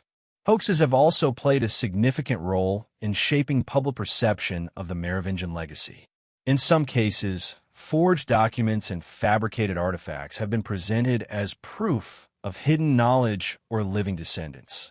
These deceptions, often skillfully executed, underscore the high stakes associated with Merovingian lore. After all, a confirmed discovery of a surviving bloodline or ancient secret would not only rewrite history, but also potentially influence religious, political, and esoteric narratives. As a result, the field has been a magnet for opportunists seeking fame, profit, or the thrill of misleading an eager public. Each hoax, whether detected or not, contributes to the tension between revelation and skepticism, illustrating the fine line between legitimate research and imaginative storytelling. Skeptics also challenge the interpretation of archaeological evidence. Burial sites, artifacts, and inscriptions are frequently cited as proof of esoteric knowledge or secret technologies, yet mainstream historians often offer alternative explanations. What some see as a coded message or ritual device, others interpret as decorative, functional, or coincidental.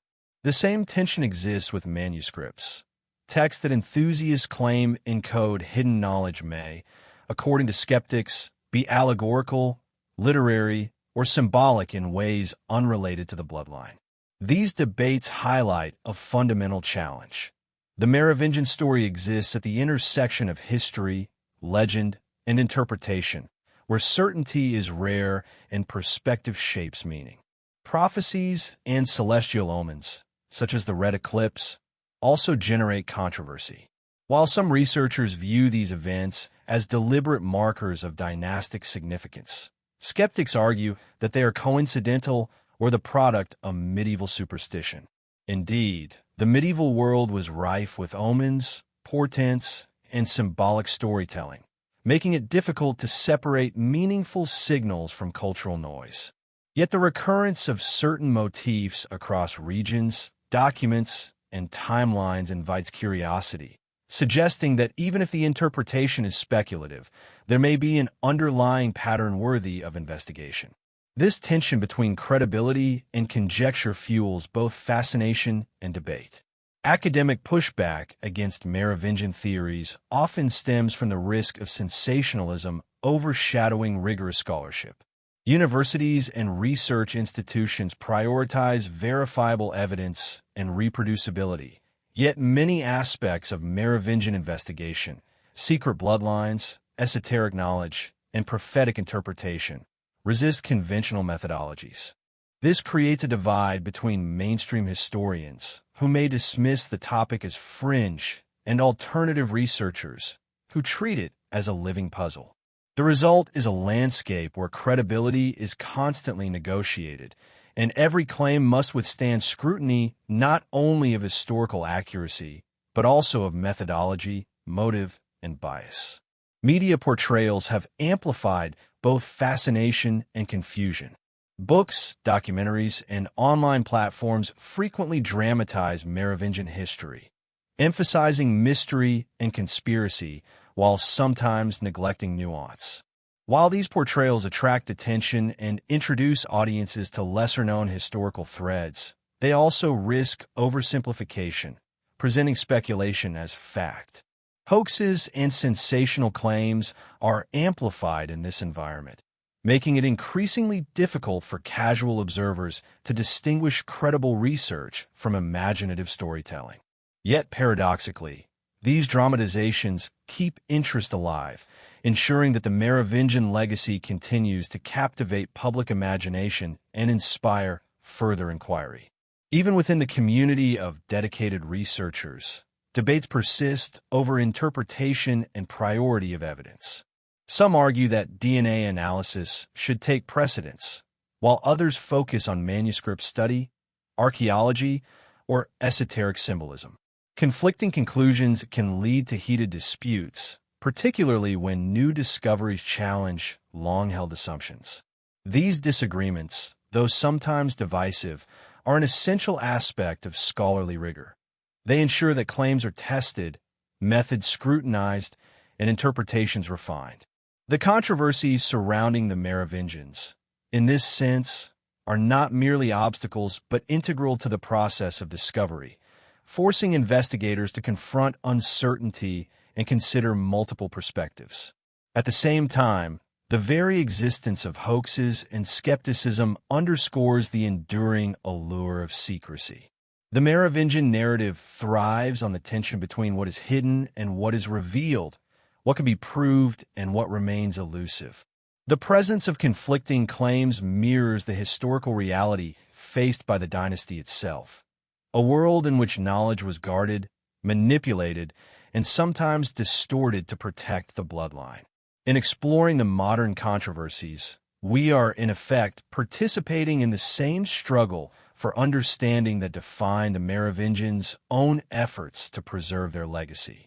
Ultimately, controversy and skepticism do not diminish the Merovingian story, they enrich it. The field's complexity, the presence of hoaxes, and the debates between believers and skeptics serve to illustrate the dynasty's layered and enigmatic nature. They remind us that history is not a static record, but a dialogue between evidence, interpretation, and imagination. The very difficulty of separating truth from speculation reflects the dynasty's own emphasis on secrecy, encoded knowledge, and preservation of lineage. In this sense, the controversies themselves become part of the narrative, a modern echo of the hidden patterns, coded symbols, and elusive truths that have defined the Merovingian legacy for over a millennium. As we navigate these debates, it becomes clear that the story of the Merovingians is less about arriving at definitive answers and more about the journey of exploration itself. Each disputed artifact, each conflicting genealogical claim, and each skeptical critique adds depth to the mystery. They challenge researchers and enthusiasts alike to question assumptions, refine methods, and remain vigilant against deception, just as the dynasty's own guardians may have done centuries ago. The controversies surrounding the Merovingians are not merely obstacles to knowledge. They are threads woven into the tapestry of secrecy, power, and legacy that continues to captivate our imagination today. After centuries of secrecy, suppression, and speculation, the moment arrives where the scattered threads of history, legend, and science converge into a revelation that has tantalized scholars and enthusiasts alike. The hidden lineage of the Merovingian dynasty, long thought extinct or merely myth, may still cast a shadow across modern Europe. This climactic moment is not about a single discovery, but the synthesis of centuries of evidence, genealogical records, DNA markers, archaeological findings, prophetic texts, and the enduring legends of sacred blood, all pointing toward an enduring and enigmatic legacy. The story that emerges is both thrilling and unsettling, revealing a dynasty whose influence may have persisted, quietly shaping history from behind the scenes. Genetic evidence plays a central role in this revelation. Recent studies tracing Y-DNA and mitochondrial DNA markers suggest patterns that align with historical records of the Merovingians, hinting at possible descendants in Europe whose identities remain largely hidden. These markers, while fragmentary, are repeated enough across unrelated populations to suggest continuity rather than random coincidence. Some individuals, previously unaware of their ancestry, carry signatures that could trace back to the long-haired kings of the Franks. The implications are profound. A lineage that was once deliberately concealed may have survived through centuries of war, political upheaval, and ecclesiastical suppression, its influence quietly permeating European history. Historical records complement the genetic trail, providing context and plausibility to these findings. Detailed genealogical tables, overlooked in prior scholarship, outline connections between Merovingian heirs and later European noble families, suggesting that the bloodline may have been preserved through strategic marriages and secretive custodianship. These links are subtle, hidden within marginal annotations, obscure manuscripts, and overlooked legal documents. The pattern that emerges is one of deliberate preservation. The dynasty's heirs were carefully integrated into European society, often under assumed identities, their presence masked by centuries of shifting political and religious landscapes.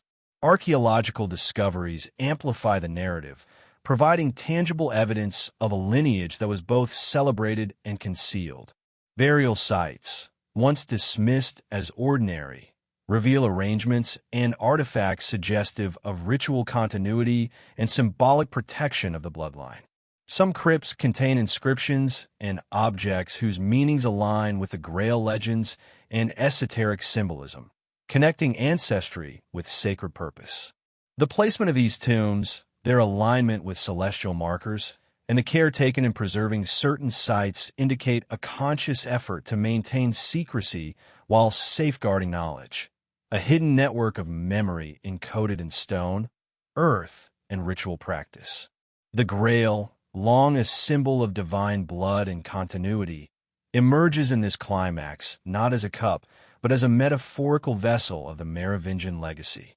The legends, maps, and sacred sites converge into a pattern suggesting that the dynasty's power was not merely political, but spiritual, encoded in symbols, practices, and lineages meant to endure.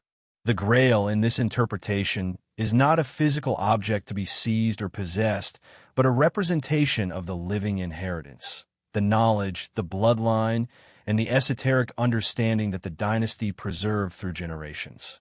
Every symbol, every myth, every hidden manuscript contributes to this revelation, creating a tapestry of continuity that stretches across time. Prophetic texts and celestial markers add an additional layer of depth. The recurring motif of the red eclipse, along with other astronomical omens, aligns with key moments in the dynasty's history and may have served as a signal to hidden custodians of the bloodline. These cosmic markers, interpreted through centuries of coded texts, suggest that the Merovingians were not only aware of their own lineage, but actively used symbols and timing to safeguard it. This interplay of prophecy, celestial phenomena, and terrestrial secrecy reinforces the idea that the dynasty's survival was not accidental but carefully orchestrated. The narrative also highlights the role of women in preserving the Merovingian legacy. Queens, princesses, and matrilineal descendants often acted as the hidden custodians, passing knowledge, influence, and bloodline continuity in ways that were deliberately obscured from history. The interplay between male and female lines ensured resilience against political upheaval and religious suppression. In this climactic revelation, the importance of these women comes into sharp focus. They were not passive figures in the dynasty's story, but active participants in the safeguarding of sacred heritage, using intelligence, influence, and discretion to maintain continuity where others might have failed. Modern implications of this revelation are as intriguing as the historical ones. If the Merovingian bloodline has persisted into the present, its influence may extend into contemporary politics, culture, and secret networks. While direct evidence of this influence is subtle and largely speculative, the possibility that a lineage once considered mythical continues to exist challenges assumptions about the nature of power, legacy, and history itself. It suggests that what we perceive as ordinary society may be subtly shaped by forces and connections hidden for centuries, waiting to be rediscovered and understood. The climactic reveal is heightened by the synthesis of multiple strands of investigation. DNA, history, archaeology, prophecy, and symbolism converge into a coherent narrative that transforms centuries of fragmented speculation into a living story. Each piece, considered alone, might seem anecdotal or coincidental. Together, they form a lattice of evidence suggesting continuity, guardianship, and deliberate preservation. The audience is invited to see beyond conventional history, to consider the possibility that the Merovingians were not merely rulers of a bygone era, but custodians of secrets, biological, technological, and esoteric, that endured through the centuries, hidden in plain sight, yet never entirely lost. Yet, even as the revelation unfolds, questions remain, adding tension to the narrative. How many descendants exist today? How aware are they of their heritage? To what extent did historical forces, the church, rival dynasties, and political upheaval obscure, manipulate, or redirect the dynasty's influence? These unanswered questions are part of the intrigue, a reminder that even the most thorough investigation can only illuminate fragments of a complex, centuries-old puzzle. The Merovingian story, like their bloodline, resists complete disclosure, preserving a sense of mystery that has fueled fascination for generations. The climactic moment also underscores the human dimension of history. For centuries, individuals acted to protect, conceal, or manipulate the Merovingian legacy, often at great risk. Whether through coded manuscripts, hidden tombs, or secret marriages, human agency shaped the survival of a bloodline and the preservation of knowledge. In recognizing this, the revelation becomes more than a story of genetics or artifacts. It is a story of intention, foresight, and the extraordinary lengths to which people will go to preserve what they deem sacred. Finally, the climactic reveal leaves a lingering sense of awe and curiosity. The Merovingian bloodline, once dismissed as myth, emerges as a testament to the resilience of knowledge, power, and legacy. Its survival is not merely a historical footnote, but a window into the interplay of human ambition, secrecy, and the mysteries that lie just beyond the reach of mainstream history. The audience is left with the profound realization that history, as we know it, may be only a surface layer, with hidden currents flowing beneath, currents shaped by dynasties, secrets, and lineages that continue to ripple through time. In this moment, the Merovingians are no longer distant figures of legend.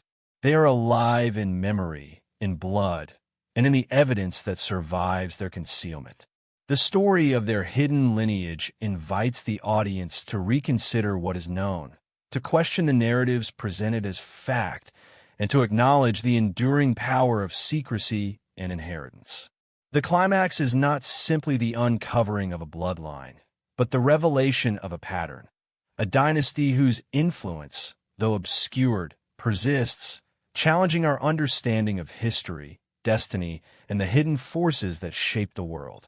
The hidden legacy of the Merovingians extends far beyond the borders of medieval France and Germany, influencing cultures, ideologies, and artistic expressions across the globe. While the bloodline itself may have been secret, its echoes resonate in literature, art, architecture, and esoteric thought, demonstrating that the dynasty's impact was not confined to history books, but permeates human culture in subtle, often overlooked ways. From Gothic cathedrals to modern novels, the imprint of the Merovingians is both visible and symbolic, shaping collective imagination and inspiring generations to seek the hidden, the mystical, and the forbidden. Art and architecture offer some of the most tangible evidence of this cultural legacy. Gothic cathedrals, abbeys, and sacred sites often encode symbols that can be traced back to Merovingian iconography, intertwining sacred geometry, celestial alignments, and genealogical motifs. The use of long, flowing lines, intricate carvings, and hidden chambers suggests that builders were not merely constructing functional spaces, but also preserving encoded knowledge.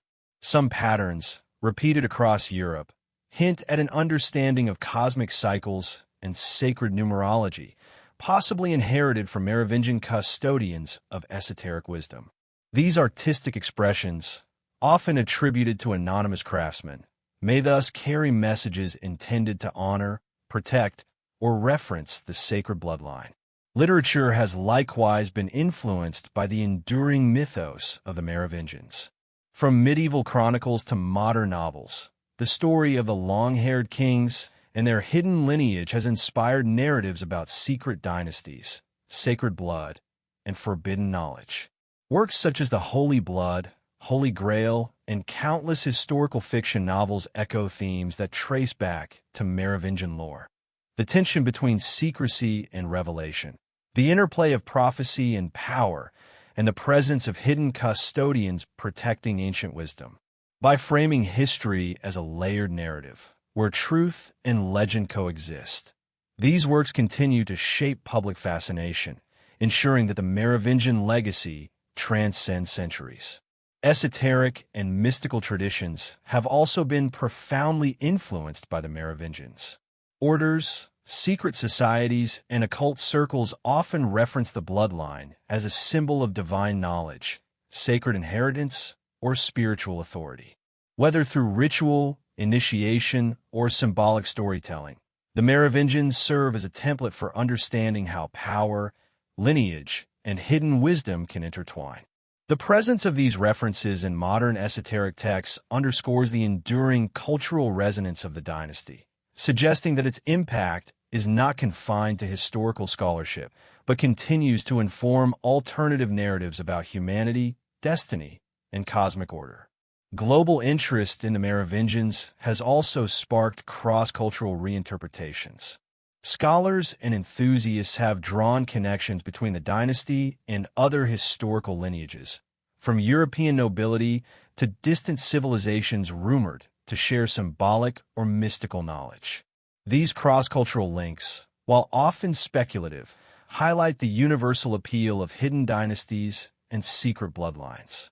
They suggest that the Merovingian story resonates with fundamental human themes: the desire for continuity, the quest for hidden wisdom, and the fascination with legacies that defy time and geography. The modern fascination with the Merovingians is amplified by media, from documentaries and podcasts to virtual explorations and interactive experiences. Popular culture has embraced the narrative of hidden bloodlines, secret knowledge, and prophetic insight, often dramatizing the dynasty's story while introducing audiences to historical and esoteric details that might otherwise remain obscure. While dramatization can sometimes blur the line between history and fiction, it also ensures that the Merovingians remain part of contemporary discourse, inspiring curiosity, scholarship, and further exploration. This ongoing cultural presence demonstrates the dynasty's remarkable capacity to endure as both a historical and symbolic phenomenon. Academic and public discourse around the Merovingians increasingly emphasizes interdisciplinary approaches. Historians, archaeologists, geneticists, and cultural scholars collaborate to uncover the dynasty's impact, not merely as rulers of early medieval Europe, but as custodians of legacy, knowledge, and inspiration. This synthesis of disciplines allows for a more nuanced understanding of the dynasty's influence, connecting tangible artifacts to symbolic meanings, genealogical evidence to myth, and historical events to cultural expressions. In doing so, it bridges the gap between past and present, illustrating how the Merovingian story continues to inform our understanding of power, secrecy, and heritage. The global cultural legacy of the Merovingians is perhaps most evident in the continued allure of their symbols and myths. From chalices and long-haired kings to hidden tombs and prophetic texts, these motifs have transcended historical boundaries to inspire new generations. Artists, writers, and thinkers reinterpret these symbols in ways that maintain their mystery while making them relevant to contemporary audiences. This ongoing reinterpretation suggests that the Merovingian legacy is dynamic, not static, a living narrative that evolves with time, culture, and perception. Even in the realm of genealogy and personal identity, the Merovingians exert a subtle influence. Individuals drawn to tracing their ancestry often encounter the dynasty in their research, discovering links, direct or symbolic, that prompt reflection on the enduring power of bloodlines and heritage. Whether through DNA analysis, archival research, or exploration of family histories, the fascination with the Merovingians encourages a deeper engagement with history, prompting questions about the interplay of lineage, legacy, and personal identity. Ultimately, the global and cultural legacy of the Merovingians underscores a central truth. Their story is not confined to textbooks, archives, or archaeological sites. It exists wherever human curiosity, creativity, and the search for hidden knowledge converge. The dynasty's influence is encoded in symbols, stories, rituals, and ideas that continue to captivate minds across the world, inviting both scholarly investigation and imaginative exploration. By tracing these threads, we recognize that the Merovingians' impact extends far beyond political history. It is a cultural, symbolic, and intellectual inheritance that persists in the collective imagination. In this way, the Merovingians serve as a bridge between past and present, myth and reality, secrecy and revelation. Their hidden lineage, prophetic connections, esoteric knowledge, and cultural imprint combine to create a legacy that is both tangible and intangible, historical and mythic, local and global. The dynasty story reminds us that history is not merely the record of what happened, but also the preservation of what endures, symbols, ideas, and mysteries that continue to inspire, challenge, and captivate. The audience, by following this journey, is left with the awareness that the Merovingians' influence is everywhere, yet hidden in plain sight. From ancient manuscripts to modern, as the journey through the centuries of Merovingian history reaches its conclusion, we are left with a profound sense of both revelation and mystery.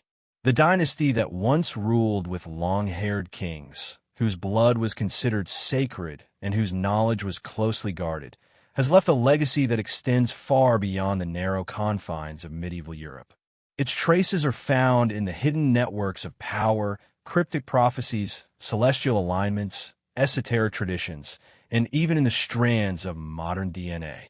The Merovingians, it seems, have survived not only in memory and legend, but in the enduring influence of their lineage and the mysteries they cultivated. The resolution of this exploration does not present a tidy ending, for history rarely does. Instead, it offers a tapestry woven from threads of certainty, speculation, and wonder. We have traced the dynasty's origins, explored their sacred and secretive practices, examined their hidden technologies and esoteric knowledge, and followed modern scholars, explorers, and genealogists as they trace the echoes of the bloodline into the present day. Each discovery, each interpretation, and each revelation contributes to a larger understanding that the Merovingians were custodians of something far greater than mere political power. They were stewards of continuity, knowledge, and symbols that could survive centuries of upheaval, conquest, and suppression. Yet the story's enduring allure lies precisely in what remains unknown. The bloodline, while tantalizingly traceable in some genetic and genealogical studies, remains elusive. The manuscripts, prophecies, and celestial markers hint at meanings that may never be fully deciphered.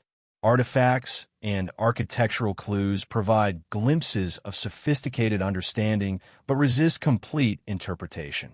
In this ambiguity lies the Merovingians' power.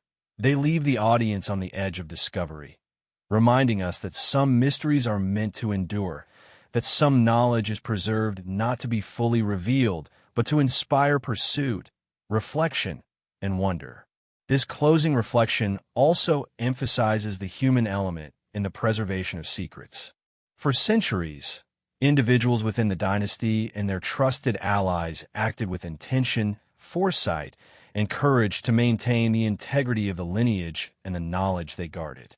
They used strategies ranging from coded manuscripts and ritualistic symbolism to carefully orchestrated marriages and secret guardianship. The efforts of these individuals ensured that the legacy of the Merovingians was never fully extinguished, that whispers of the bloodline, hidden knowledge, and prophetic insights would survive the passage of time. This recognition invites admiration for the foresight and resilience required to protect a legacy that spans centuries. The influence of the Merovingians also invites a reflection on the nature of history itself. Mainstream historical narratives often simplify, overlook, or dismiss evidence that does not fit conventional frameworks. The Merovingian story, with its intertwining of genealogy, prophecy, technology, and symbolism, challenges us to reconsider what we accept as historical truth.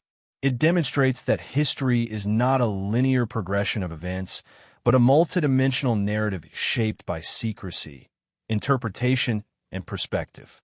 In exploring this hidden lineage, we are reminded that much of what we consider historical fact may merely scratch the surface of a far more complex reality. Equally compelling is the psychological and cultural resonance of the Merovingians. Their story appeals to a fundamental human fascination with hidden knowledge, sacred bloodlines, and the interplay between destiny and free will. The dynasty's legacy bridges the tangible and the symbolic, offering both concrete traces in artifacts, manuscripts, and tombs, an intangible influence in myth, legend, and collective imagination. This duality, the tangible and intangible, the known and unknown, is what makes the Merovingians endlessly compelling, allowing their narrative to persist and evolve across centuries and cultures. The Merovingians also offer lessons about the preservation of knowledge and the power of secrecy. In an era when information was easily controlled, they carefully encoded insights in symbols, rituals, and genealogy. This approach ensured survival, even under the threat of political upheaval or religious suppression. The legacy of these strategies continues to resonate in modern scholarship, inspiring contemporary explorers and researchers to piece together history from fragments, patterns, and hidden signals. Their approach serves as a reminder that knowledge, when protected thoughtfully, can transcend time, geography, and even the collapse of empires. In contemplating the global implications, we see that the Merovingians are not confined to European history alone. Their story has inspired literature, art, and esoteric traditions worldwide, shaping cultural narratives, spiritual beliefs, and even the exploration of hidden knowledge in modern society. The dynasty's symbols, rituals, and legends have transcended temporal and geographic boundaries, creating a network of influence that persists today. This global resonance underscores the enduring power of narrative, how a single dynasty, shrouded in secrecy, can echo across centuries, inspiring generations to seek the hidden, question authority, and explore the interplay between history, myth, and destiny. The journey through Merovingian history also invites personal reflection for the audience. By tracing bloodlines, exploring prophecies, and considering hidden knowledge, viewers are prompted to question their own understanding of heritage, power, and the past. What secrets lie within our own histories? Which stories have been obscured, forgotten, or deliberately hidden? In following the Merovingians, we confront these questions, realizing that the pursuit of hidden knowledge is not solely about uncovering the past, but also about understanding the present and imagining the possibilities of the future. As we draw the documentary to a close, it is clear that the Merovingian story is both resolved and unresolved.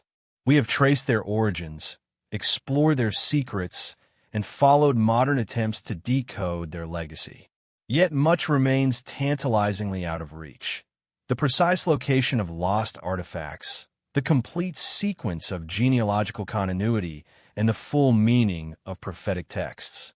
This unresolved element is deliberate and fitting, echoing the dynasty's own commitment to secrecy and selective revelation. It leaves the audience with a sense of wonder, curiosity, and respect for a lineage that has persisted through the centuries, hidden in plain sight, yet profoundly influential. Ultimately, the Merovingians teach us that history is not only what is recorded, but also what is preserved in memory, myth, and symbol. Their legacy reminds us that knowledge, power, and influence often operate in hidden dimensions, that secrets can endure through time, and that the search for understanding is as important as the discoveries themselves. By exploring their story, we are invited to embrace curiosity, think critically, and recognize the enduring interplay between the seen and the unseen in shaping human history.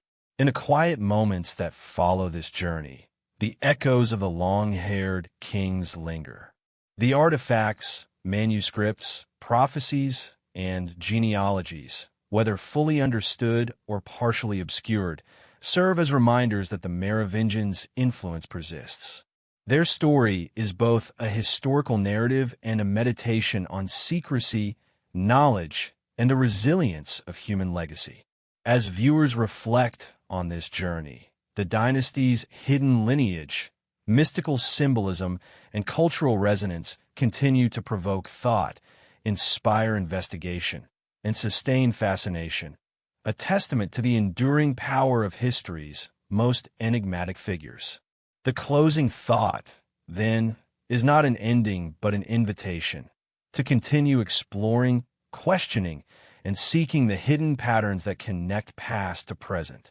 The Merovingians may have vanished from the throne, yet their legacy endures in whispers, symbols, and echoes, reminding us that history is never truly over.